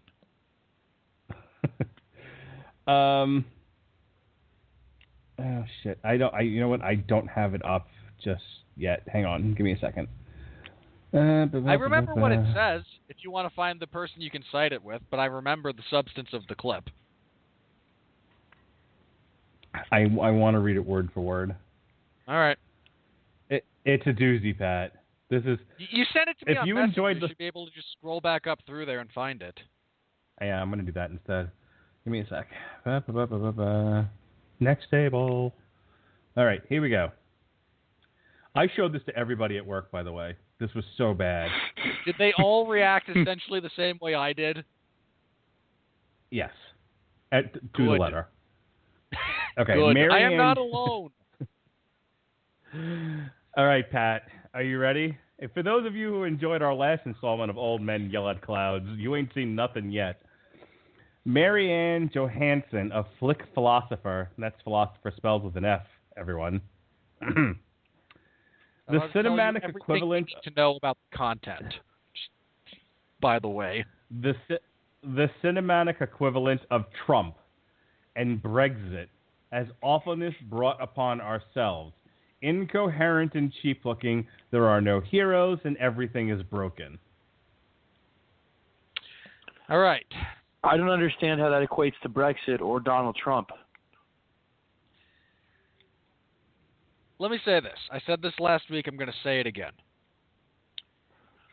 And this goes to the state of film, not just film criticism, but like the state of, I hate to call it like journalistic integrity, but I'm going to say that for want of a better phrase, that's the one I'm using here. There's a bunch of people who it is glaringly obvious do not wish to be doing what they're doing. People like this writer. This writer who, in her heart of hearts, yearns to be a cutting-edge political op-ed writer for The New Yorker.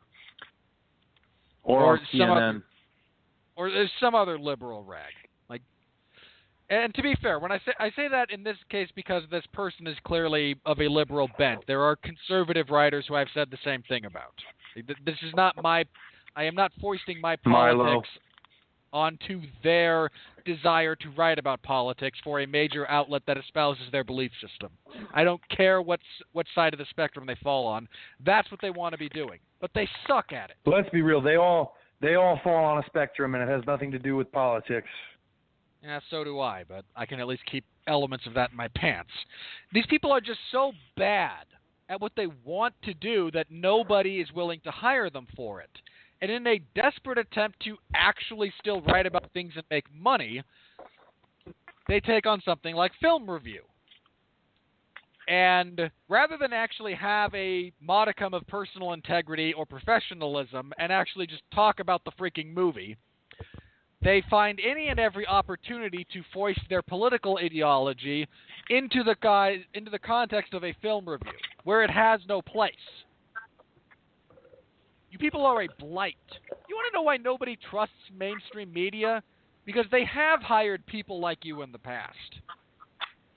The reason the state of criticism is so bad is because there are jackasses like this who would rather spout off about their perceived worldview rather than actually talk about what they're being paid to talk about. How do you hire this person? How do you actually send them a paycheck for what they do when they do it this badly? It boggles the mind. It genuinely boggles the mind until I remember that, no, there's a bunch of morons running this, and, well, talking about Trump will get us clicks. So, yes, you have created a self-perpetuating cycle whereby your content is crap. And you will not pull out of it. And I hope you all go bankrupt.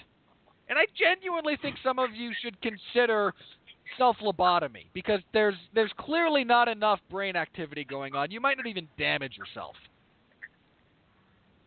This is what is wrong with what we are doing here. This is why I yell about this on a weekly basis. This is why I get deeply and profoundly pissed off that, Mark and I sit here and we do our best to cobble together something resembling coherence and objectivity, and we toil in obscurity, while some troll, and let's be clear, that's all they're doing is trolling, is able to actually get a paycheck from a semi-legitimate organization. Mark, can you bring back the right hook? Sure. Or the Whiskey Rebellion? We would be bringing back the Whiskey Rebellion, but sure. Edward Porter of Sunday Times UK. What unfolds is an adequate answer to Marvel's first Avengers film. No. Get him. Like, how can you be that wrong? Like, I understand. So if Robert punched me in the face, an adequate response would be for me to flick him on the ear. That's an a very adequate accurate response is that of the ant to the boot. Yeah, it's just no. Like, I understand why he's making that conclusion, but I understand why he's making the comparison, but his conclusion is completely erroneous. Like, you could actually track why this is a significantly worse version of the Avengers. Because Joss Whedon only has one trick. It's the same damn movie, people. One is made well, one is made terrible. All right, Sarah Ward of Arts Hub. It still achieves two aims. It still achieves its two aims, improving upon Batman v Superman and leaving viewers intrigued for future Wonder Woman, Aquaman, The Flash, and Cyborg outings, but does so in a thoroughly choppy and dull fashion. No, it does not actually achieve those goals. That's wildly inaccurate. First of all, I would agree with Mark's earlier sentiment that it wasn't dull. It was pretty brisk and moved really quickly. Too quickly, in point of fact. Exactly. I wasn't checking my watch on this one to wait for scene to scene because I wanted something to be over. This was this was epilepsy type speed. So no, that was incorrect. Two, I don't think anybody gives a shit about Aquaman, The Flash, or Cyborg after this, really, because you weren't given any reason to.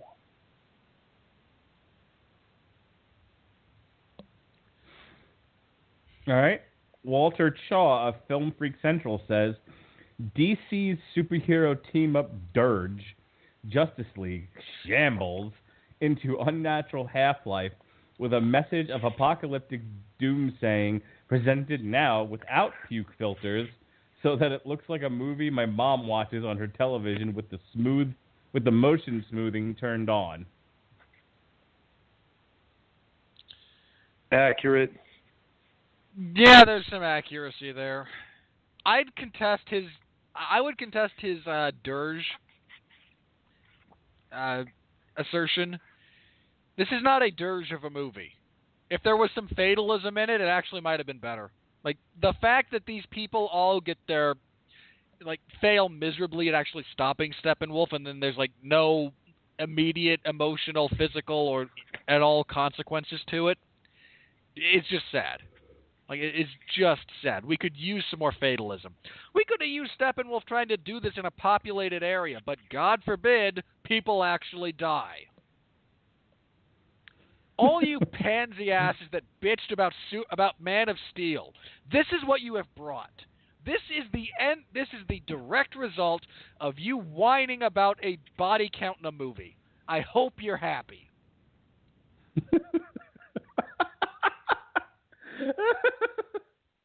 That's not quite. I call this move the butt crack, but it's really still pretty funny. You see what you pansies have wrought? All right, Gary Dowell of Dark Horizons. Most days, it's not great, but at least its coherence would be a backhanded compliment. In this instance, it's high praise. It's not really that's the. I understand the sentence he put together, but I doubt it really applies here because there's a serious lack of coherence and cohesion in this movie. Like, you really have to just be like, all right, I accept that this character shows up for no predetermined reason. We then get a 2-minute bit of backstory and no actual discussion of motivation or a larger sense of the universe or legitimate, like, consequence to our failures. Like, no, it's just not. Okay.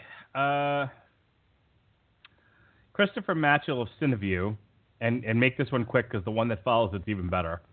The true villain of the film is the corporate nihilism that willed Justice League into existence. You see, shut up. You really need to know what nihilism actually means, buddy. This is not nihilism. You fundamentally misused the word. Yeah, this isn't them caring about nothing. This is them caring extremely about a bottom line they think will be up and pounding and awesome and making them tons of money. Completely inaccurate, completely stupid. He voted for Hillary, folks. Yeah, like, nihilism is not caring about anything. These people really care about their bottom line. They're just trying to get there in the dumbest way possible. Again, and not paying for birth control is not denying birth control. And again, vocabulary matters, people. You're a professional writer. What's the matter with you?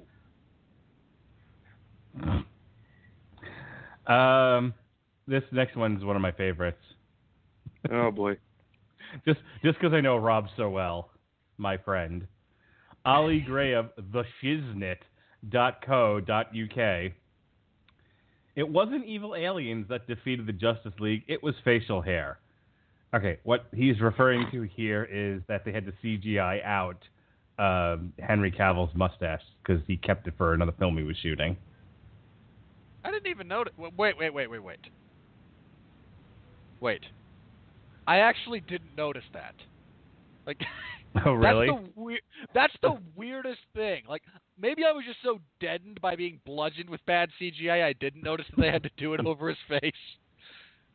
But yeah, just go Google still shots of that. Somebody referred to it as his uncanny valley upper lip. That's great.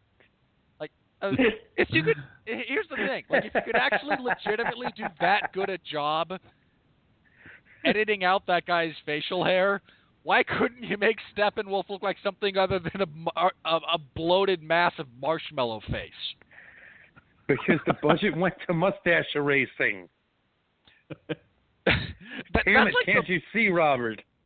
That's the most damning thing about this movie.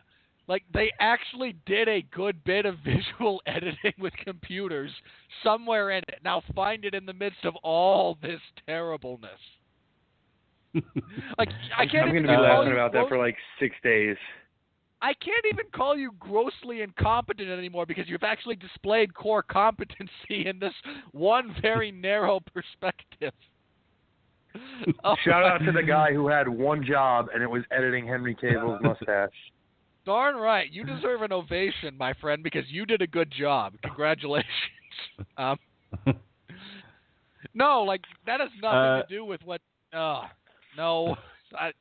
I'm glad that we actually got that out of the way because I don't even want to talk about that person's review because I actually found something else to praise about the movie, so good on you. John Urbanich of Your Movies from Cleveland.com. With Justice clocking in at just under 2 hours, it becomes the shortest offering ever in DC Cinematic Universe. That alone scores major points in this little corner of the planet. Well, I imagine it would have to because then you could get back in time just to see how badly the Cleveland Browns are losing in the fourth quarter. Sorry, Jesse.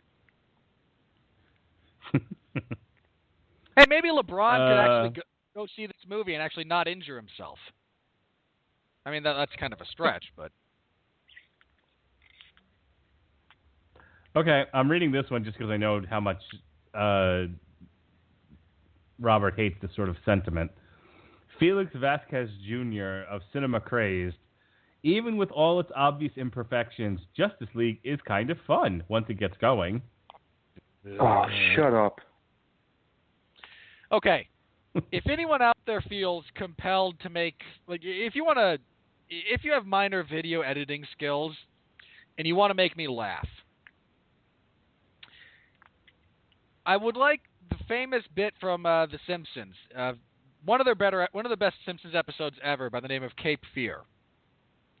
There's a famous bit where Sideshow Bob, after unhitching himself from the bottom of the Simpsons car, takes a step and is smacked in the face with a rake.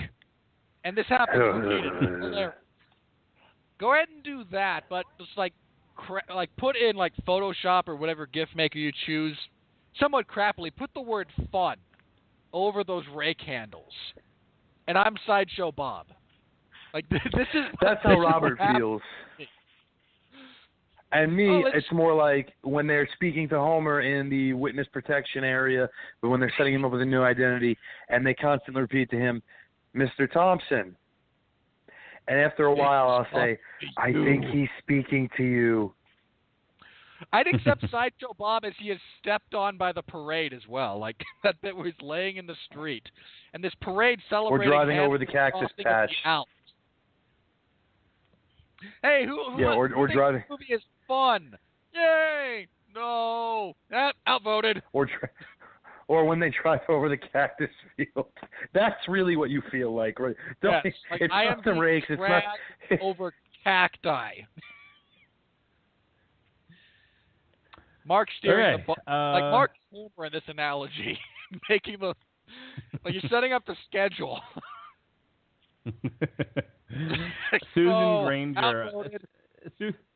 Susan Granger, and I'm really starting to love her reviews when we do this bit. She always gives us such great grist for the mill. SSG Syndicate. When Shakespeare wrote, "It's a tale told by an idiot, full of sound and fury, signifying nothing," he could have been summarizing this convergence of DC comic universe. Dear God, you stupid person. Okay, no. I feel compelled to actually touch on this. Hang on. People attributing that to Shakespeare, okay, that's only half the story. Like, this is what really, really gets under my skin with people misusing that quote. Like, profoundly bothers me that people screw this up. Yeah, Shakespeare wrote it, as though this somehow ascribes his worldview. Let's take the next step. Like, please, for the love of all that's holy, let's take one more step in properly attributing this quote so that we can all actually understand what he's trying to convey, rather than pure nihilism, which is kind of what that represents. What's that play from? All you idiots out there, all of you idiots, I will give you points if you can name the play that's from, and more points if you can actually name the act that it's from. Because if you get those two things, I guarantee you will actually rethink utilizing that quote nearly as often. And for all of you people who don't know, that's from the third act of Macbeth. That is actually Macbeth speaking. That's, if memory serves, that's actually right before he's confronted and summarily beheaded.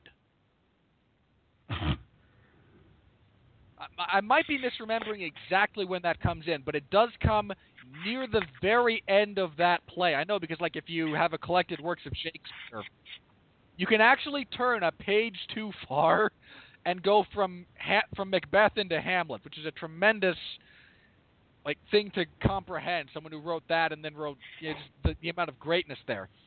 But this is very specifically Shakespeare attempting to express to the audience the worldview of a psychotic man who has lost everything.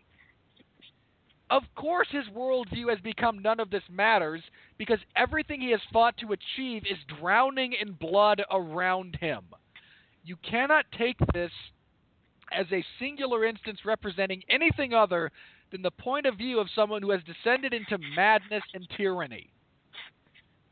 Stop utilizing it as a legitimate justification for your point of view until you actually understand what's being said. You bunch of self-righteous, pedantic jackasses. Yeah, also, you're trying to cite Shakespeare to sound witty, but you're writing about Batman. I'm just saying. Jamie East of The Sun UK. Saved by the skin of its teeth and a few nifty edits. Oh, shut up. Just shut up. But the only nifty edits were of Henry Cavill's face. No, the only saving grace is all these crappy one-liners. Shut up. That means there's nothing there to save. Boy, I sure do wish Chris Farley were still making movies. Shut up. They're not that good. Katie Stotzel of the Young Folks. Justice League lightens up the DCEU, so at least this time there was some fun to be had. Shut up! And everyone duck. What's the matter with you people? At what point did fun become some kind of universal metric? I would so love to sit down with this person, watch the first two Hellraiser movies back to back, look them dead in the eye and go, well, I had fun. Would you care to counter my argument?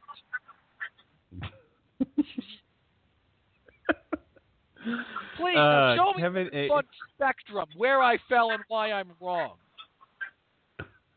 Pat, have you noticed that a big pillar of this bit that holds it up is that I purposely find ones that I know is going to poke him hard? Because you hate me. I mean, you kind of hate him.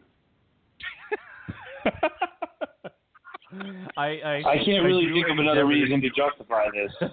I do endeavor to see if I can have a stroke genuinely on like air. the emotional release I get from yelling at these people because I don't have a whole lot of it. Keeping with the same motif, Kevin A. Ransom of MovieCrypt.com.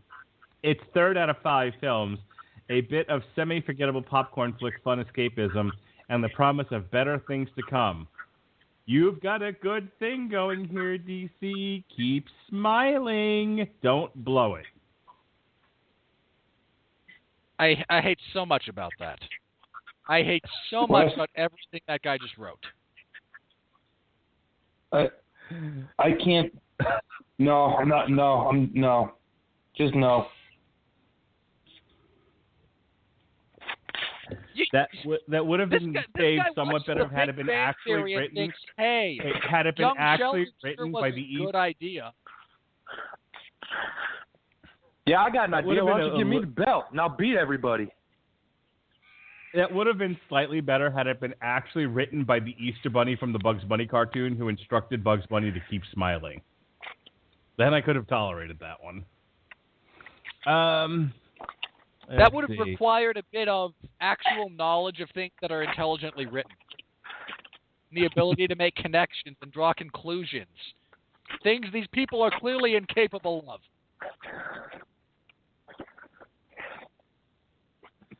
Ratchet Gupta of Filmfare. Oh, this should be good. Justice League is just about the most drab and lackluster superhero epic ever made. I don't know. I've seen some real shit superhero movies. Yeah. Like, I suppose he missed Fantastic Four? Yeah, did this person not see the Four Stick? Because if you want something drab and awful, that is the measuring stick for drab and awful films. This same person probably gave Ragnarok a positive review, like just to show they have no internal consistency. Wouldn't doubt it. Let's see here. Brian Orndorff of Blu-ray.com. There are interesting moments when the League becomes a unit, inspiring hope that with the sequel, the gang will find time to take on the real villain around here, the person in charge of visual continuity. That's actually kind of accurate. I'm happy that was accurate because his last name was Orndorff, and I can assure you that Paul Orndorff would have been very upset had he given that review the wrong answer. True. Because Paul Orndorff's a man, damn it. Kelly Vance of East Bay Express. The contempt that Justice League has for its audience is open, unashamed, and matter of fact. Really? Because this felt like it was pandering to the audience. Yeah. Like, no. This is pandering, not contempt. Like, contempt is overly explaining things. Contempt is what, like, the executives at Warner Brothers feel when they are informed that there's actual source material for this stuff. Like, they feel legitimate contempt for the material they have to adapt and consequently ignore it, because they're a bunch of morons. No, this film does not have contempt for its audience. Like, genuinely it doesn't. Of all the flaws this movie has, its opinion of the people paying to see it is not actually that low. How bad is it that people are making stuff up just to review this movie? I know! Like, there's so much wrong. Why are you fabricating this stuff? It's not necessary. Josh Terry of Deseret News, Salt Lake City. Snyder never lets the screen get too crowded at one time, and Justice League manages a nice balance of character and action that should make fans happy. I want that guy's name again. To be fair. No. I want that guy's name again. I live close to... If this person actually, like, lives around the headquarters for the Deseret News, I can find them and I can actually beat them with a fish. No, but to be fair... This is within my power. I can actually exact vengeance on someone for their terrible, terrible job. This is a movie that should make people happy if executed right. But as we know, that didn't happen. We're going to read a few more of these and we'll call it for the night. Kurt Loder of Reason Online, formerly of MTV Wait. News. Is that the same Kurt Loder as the MTV News guy? Yeah, no, same Kurt Loder. Oh, shit. Every one of the many, many sky fights, mega booms, and fantasy landscapes on display here seems to have been purchased at an FX fire sale back in the 1980s. Oh, okay. All right. That's accurate. All right, I'll forgive you for one of your terrible MTV News breaks. And here's our navel-gazing, kiss-up to feminist review of the evening. Gotta get one of these in. Oh, joy. Of course, it comes from NPR. Top critic Bob Mondello says, Gal Gadot's Wonder Woman got the tone right last time, which suggested things were looking up. But without director Patty Jenkins around, she's subject to the dismissive male gaze for which Hollywood's long been criticized. Okay, hang on. I'll give you a dismissive male gaze.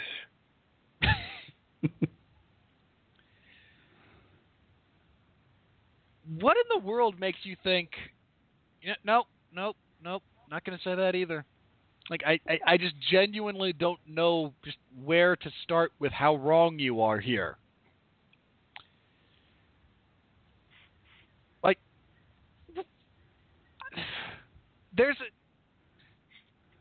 she's not dismissed. Like, that's what kills me about this. Like, Wonder Woman plays an integral role. In fact, honestly, like, my opinion, because I can kind of feel Joss Whedon's hand in this. Like, I feel like part of his editing and reshooting was, well, we need more Wonder Woman. So here's her bit about trying to come to terms with becoming a leader. Which, like, felt ham-fisted. Felt incredibly ham-fisted. Like, the character has not done a disservice by this movie. Matilda Dixon Smith of Junkie. Congratulations, Ezra Miller. You almost single-handedly saved the Justice League movie. No. Shut up. You were terrible. Your character is written poorly. You don't. Nobody who's ever read the Barry Allen version of The Flash will understand who this character is. Nobody's ever watched the TV show The Flash, which features Barry Allen. You're gonna know who this character is. This is an awful pastiche of every comic relief, awkward misfit character in every group movie ever. I was gonna say I did kind of enjoy his version of the Flash in large part because I have no baggage with the name of Barry Allen, so I'm okay with, and I'm generally okay with them changing things. Like, I'm not gonna get my panties in a wad because, Batman kills people. Ah, for shame! Batman must never kill. No, shut up. Consider context, you jackass.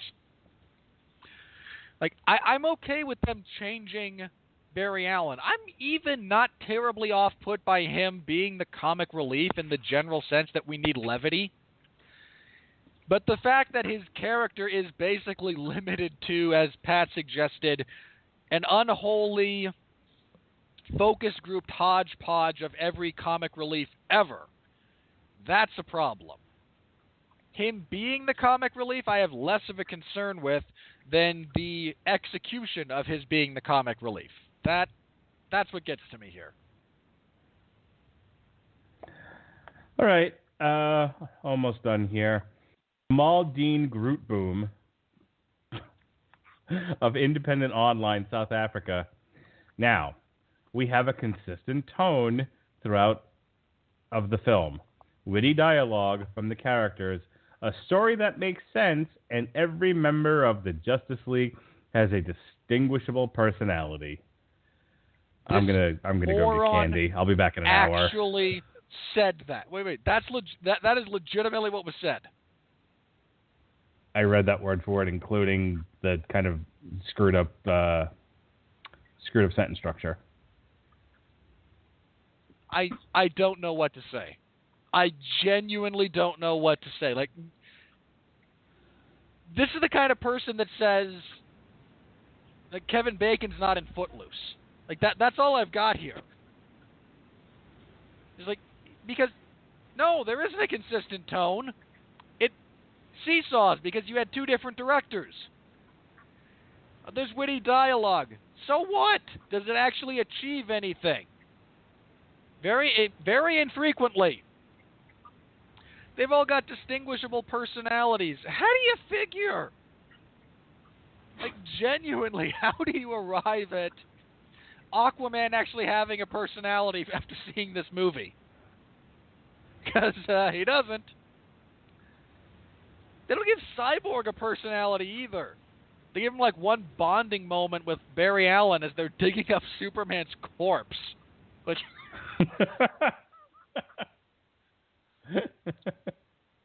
Not actually Gary the oddest sentence I've ever said on this show, but close. All right. Just two more here. Gary Wolcott of the Tri-City Herald. Finally, a DC Comics movie with a sense of humor. Oh, Not even shut up. Affleck's... I'm not done yet. Not even Affleck's boring Batman or Cavill's less than Superman are able to ruin this one. So your point here is that the two good performances are drag downs, but boy, we sure do love one-liners and quips. Get out. Yep. Get out. What's the matter with you? I genuinely want to know the greatest influences on this person's life perspective. Like, Hitler. what material did you consume as a child that led you to this point in your life where you could be this backwards? Okay. I got to read these three in succession. They're each different in their own way, but if I feel like if I read them separately, we'll be here for another 2 hours. So I'm going to just all at once. And then I'm going to let you guys... Yeah, I got to get through these three. Okay. Leonard Maltin, because we have to have our weekly appearance from Leonard Maltin. Yep. The film isn't perfect, and with so many details and characters bordering on the edge of clutter, is ripe for nitpicking. But on the whole, I had a good time.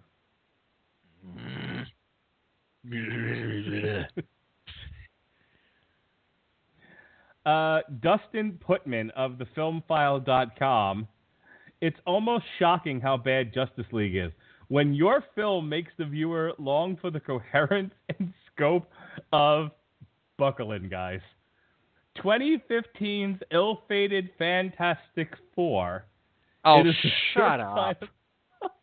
It is a sure sign of something has perilously gone wrong. And lastly, where is it? Here it is. Rob Hunter of the Film School Rejects. An improvement over the dour idiocy of Batman v Superman: Dawn of Justice and the silliness of Suicide Squad. Incremental maybe, but still an improvement. All right. Leonard Maltin, I have no issue with that. Leonard Maltin should be in a home, and not one of those good homes, like the kind they investigate on 60 Minutes. Yeah, the kind where you find out he's... Hang on, that was the wrong one. There's a specific reason I wanted to end with this one.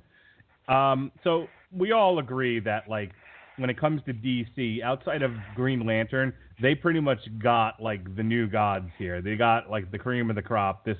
These are their A-list superheroes, right? Right.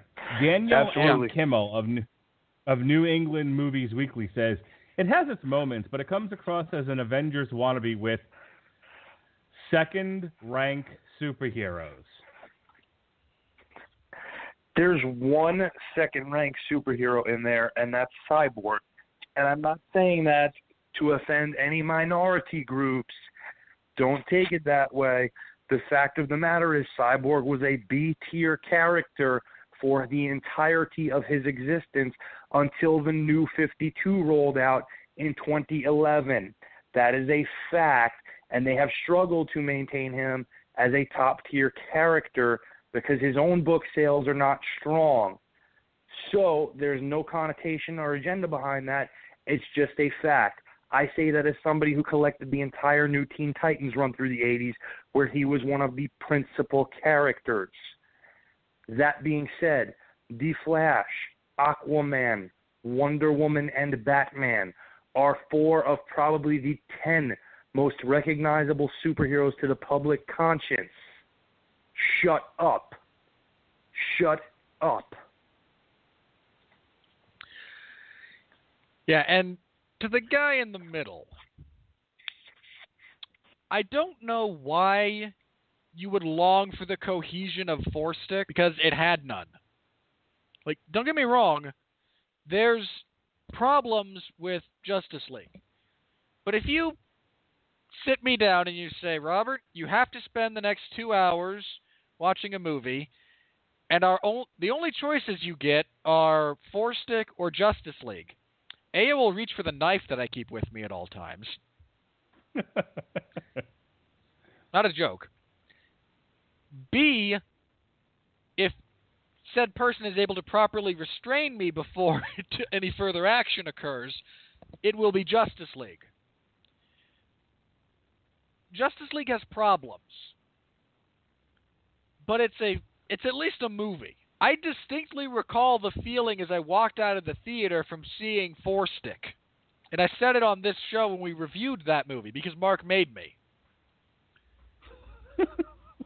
I had no interest in that movie. When did that become the name of this show, by the way?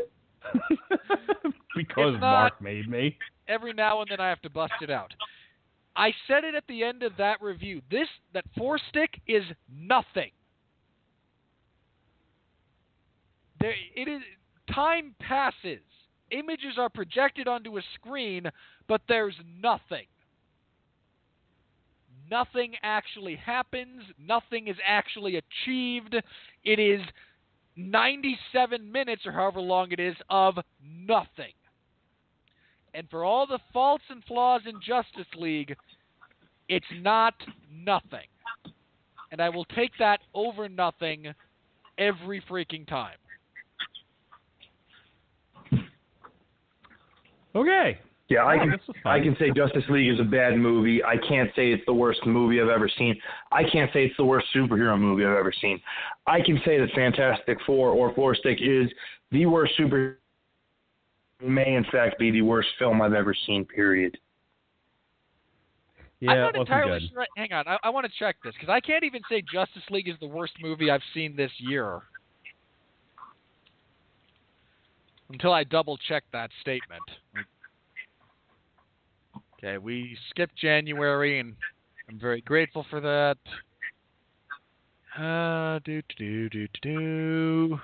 Haven't seen that. No, that was actually good. That was good. No, it's not. I don't actually think Justice League was worse than Power Rangers. They're probably about on par, in all honesty. I think Power Rangers isn't going to lose as much money as Justice League. Probably not. Let's see. No, that wasn't good, but I don't think it was worse than that. I don't think Justice League was worse. You might. Nope. This wasn't as bad as King Arthur. No, that's another tough one, actually, now that I think about it. So I liked that. I didn't see The Mummy. You know, this might be a somewhat controversial statement. I actually don't even think this was appreciably worse than Cars 3. Of course, I have a relatively low opinion of Cars 3. No, it's not the worst movie I've seen this year. I've seen The Last Night this year. I just blocked it from my consciousness. Yeah, that was really bad. Like, right, that was really bad. So tomorrow on the Metal Hammer of Doom, we are going to be joined again by Pat, I think, and we're going to do Poison, Look What the Cat Dragged In. Because the night before Thanksgiving on the Metal Hammer of Doom, we like to have some fun and pick a record that's either really, really bad or really, really silly, or just, have some fun with things. So we're going to look at Poison. It's also not worse than Geostorm or Jigsaw. Like, I legitimately can't say it's the worst movie I've seen this year. Okay, that's good. It's close, but it's not. So we're gonna have some fun on the Metal Hammer of Doom as us four take in, all the glory that is glam metal and Poison in the '80s, and then on Friday, Black Friday to be exact, we will be looking at On Trial. Batman Very Superman, where I will be prosecuting the movie and Sean will be defending. So that'll be fun.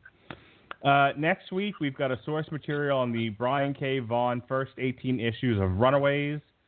We'll be back on Damn You Hollywood for Coco, and Metal Hammer of Doom will be reviewing the new Cannibal Corpse.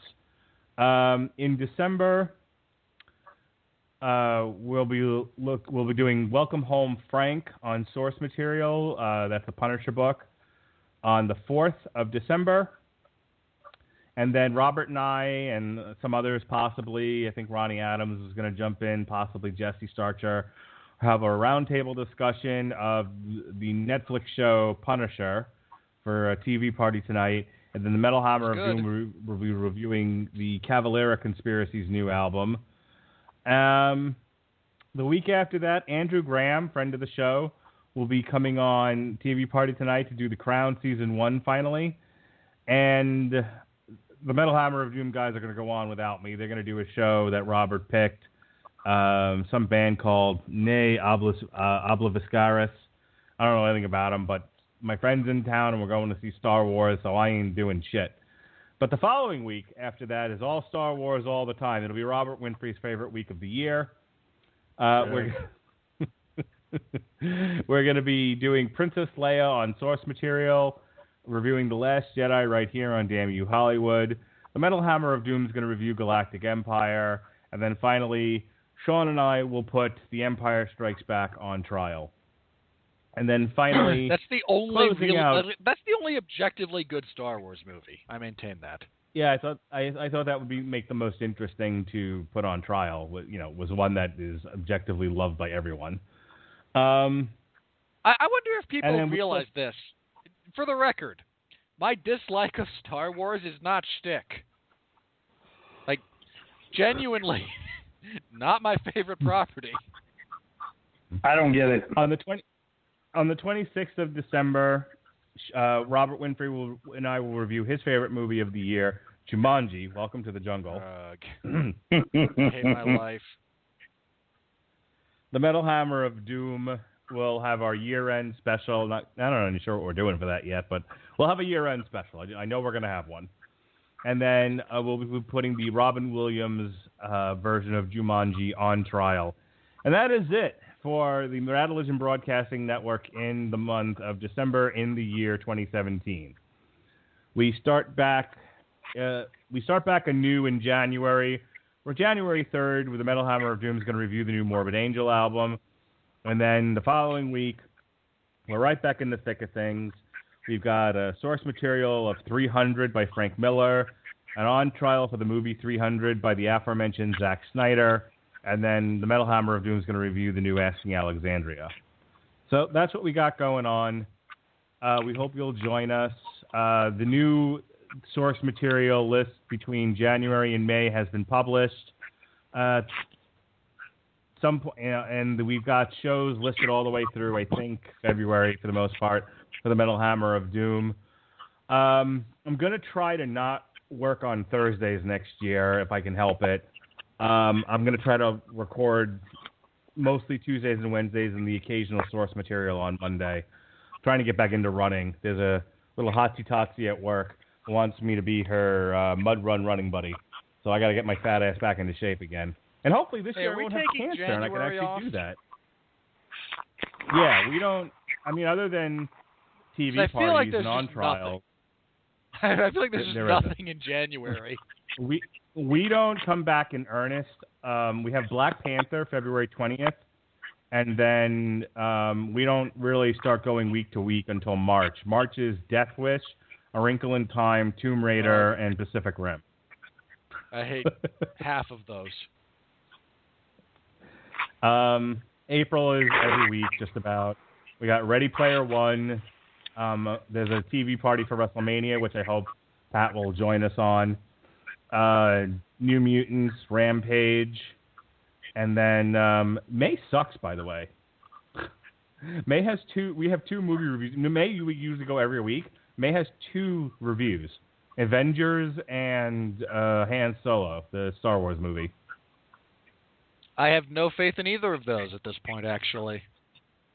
Yeah, the summer really doesn't get started until the summer really doesn't get going for us until June with Deadpool, Ocean's 8, The Incredibles, and Jurassic World. June sucks. Ant-Man. I don't want to see any of those. July's got 4 movies: Ant-Man and the Wasp, Skyscraper, which is the next the Rock disaster movie. Alita, which is based on a manga, and Mission Impossible 6. August is The Predator, This gets better. August is The Predator, Scarface. Your one hall pass for the year. I got somebody else to do this one with me. Barbie. We're going to do that one on the 21st, and I'm doing that with a coworker. And then our summer wrap-up is on August 28th. I legitimately, I am not looking forward to any of this. Holy crap. We have one movie in September, and that's Robin Hood. We have 2 in October, Venom and the Halloween remake. Or prequel. Wait, they remade Halloween again? It's another sequel, I think. I know Jamie Lee Curtis is back for it. Yeah, whatever it is, it's called Halloween. It's a different director. In November, we've got Dark Phoenix, How the Grinch Stole Christmas, Fantastic Beasts 2, and Wreck-It Ralph 2. And then in December, we've got 3 movies. We've got Mortal Engines, Aquaman, and Bumblebee. I don't even know what that first one is. It's a Peter Jackson movie. Let's see, what is Mortal Engines? What the hell is this? I sent you this list. I don't know why all of a sudden you're like, what's going on? This is the first time I get to react on air to it. Mortal Engines is the first of 4 novels in the Philip Reeves quartet of the same novel. The book focuses on a futuristic steampunk version of London, now a giant machine striving to survive in a world running out of resources. The book has won the Nestle Smarties Book Prize and was shortlisted for the 2002 White Bread Award. All right. But Aquaman I am only, moderately have hope for. And Bumblebee I just, no. So much no. Nope, you got a hall pass on, Mortal Engines was written by Peter Jackson. It was not, and produced. It was not directed by, it was directed by Christian Rivers. No, and you already I'll got a hall see, pass for Barbie. I will see Bumblebee, barring the unforeseen, but, no. This is just bad. None of this is good. 2018, the year the film industry imploded.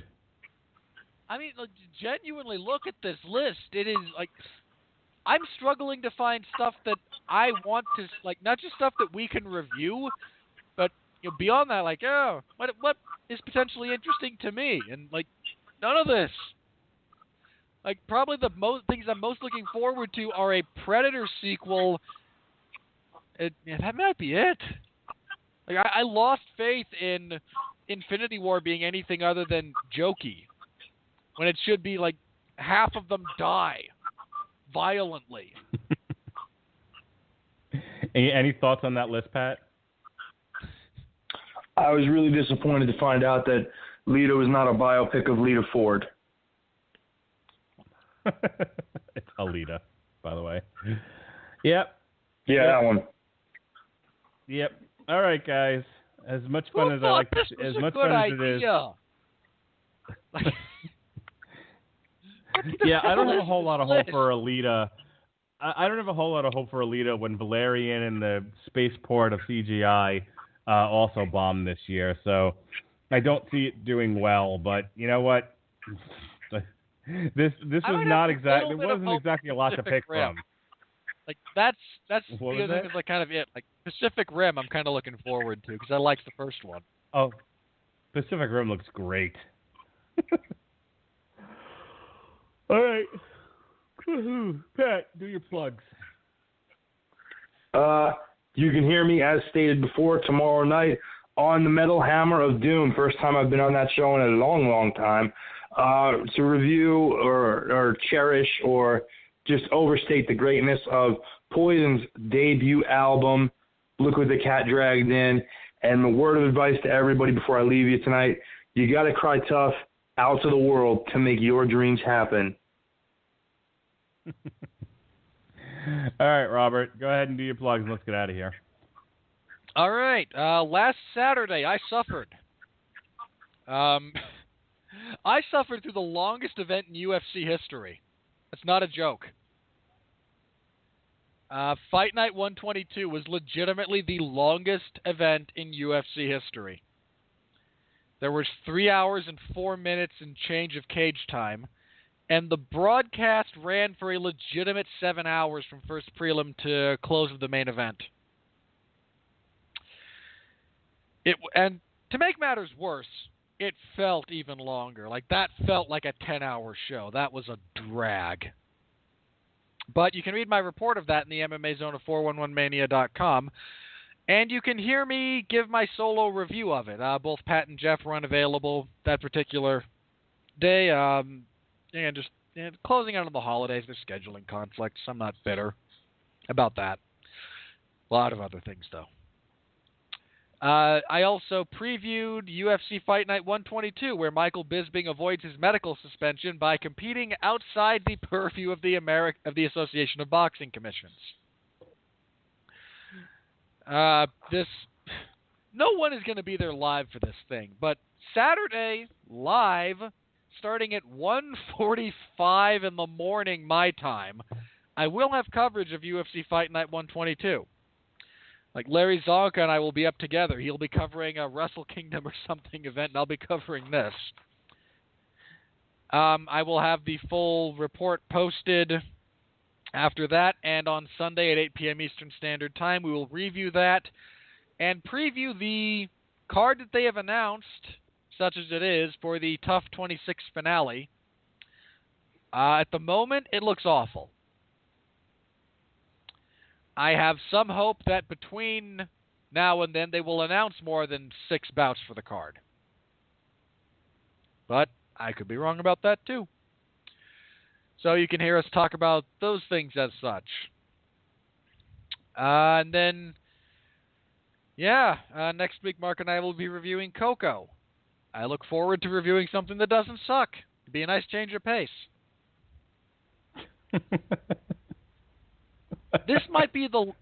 No, hang on. Wait, remind me very briefly. After this, we have Star Wars, Jumanji, and I think there's another one. Nope. That's it? Coco, Star Wars, and Jumanji. You're talking just strictly movies, yes. Yeah. This is the last movie I am looking forward to reviewing for 12 months.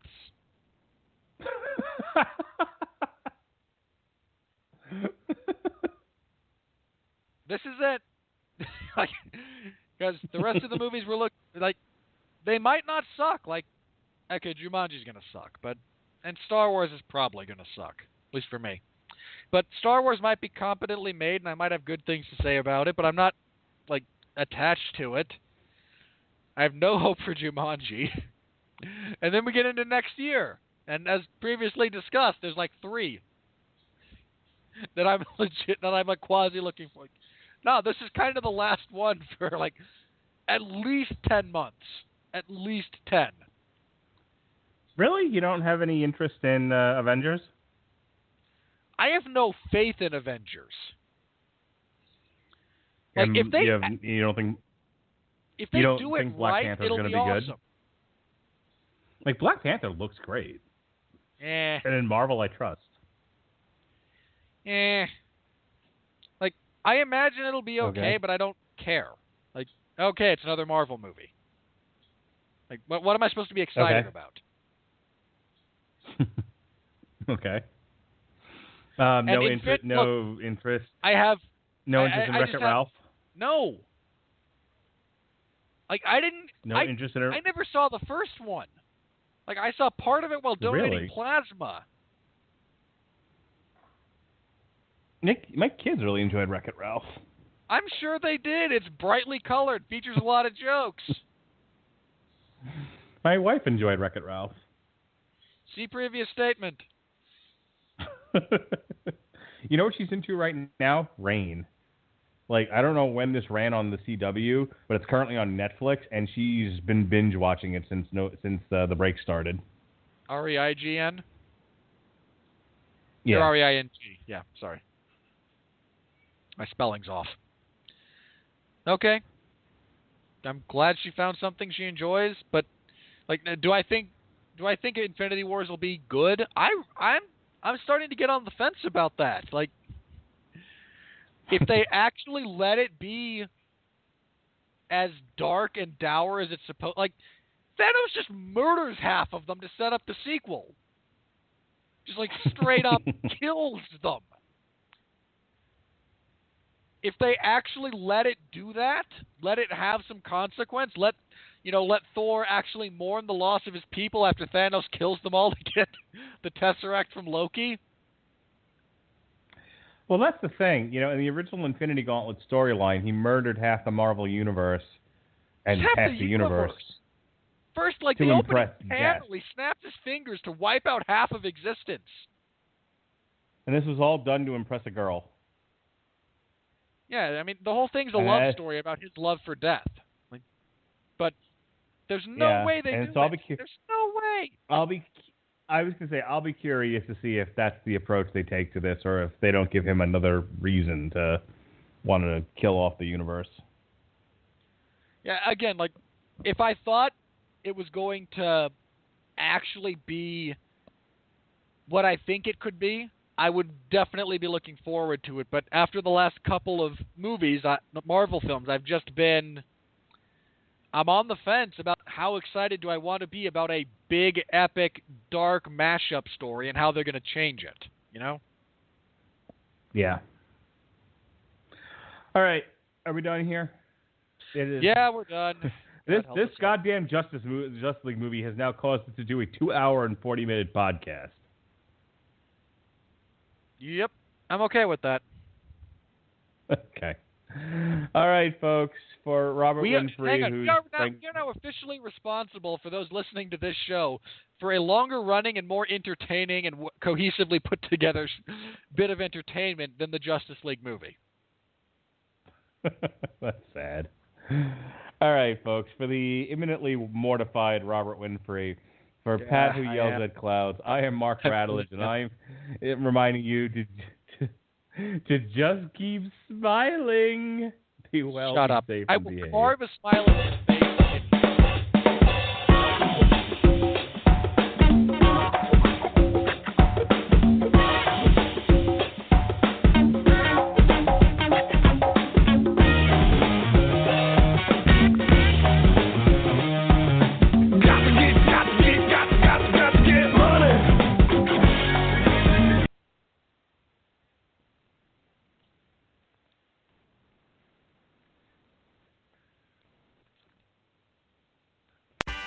Right now, save 60% off absolutely everything at Gap Factory and Banana Republic Factory at our biggest sale of the year. That's right, 60% off everything in stores and online. Save on adult sweaters from $14.99 and 40% off clearance at Gap Factory stores.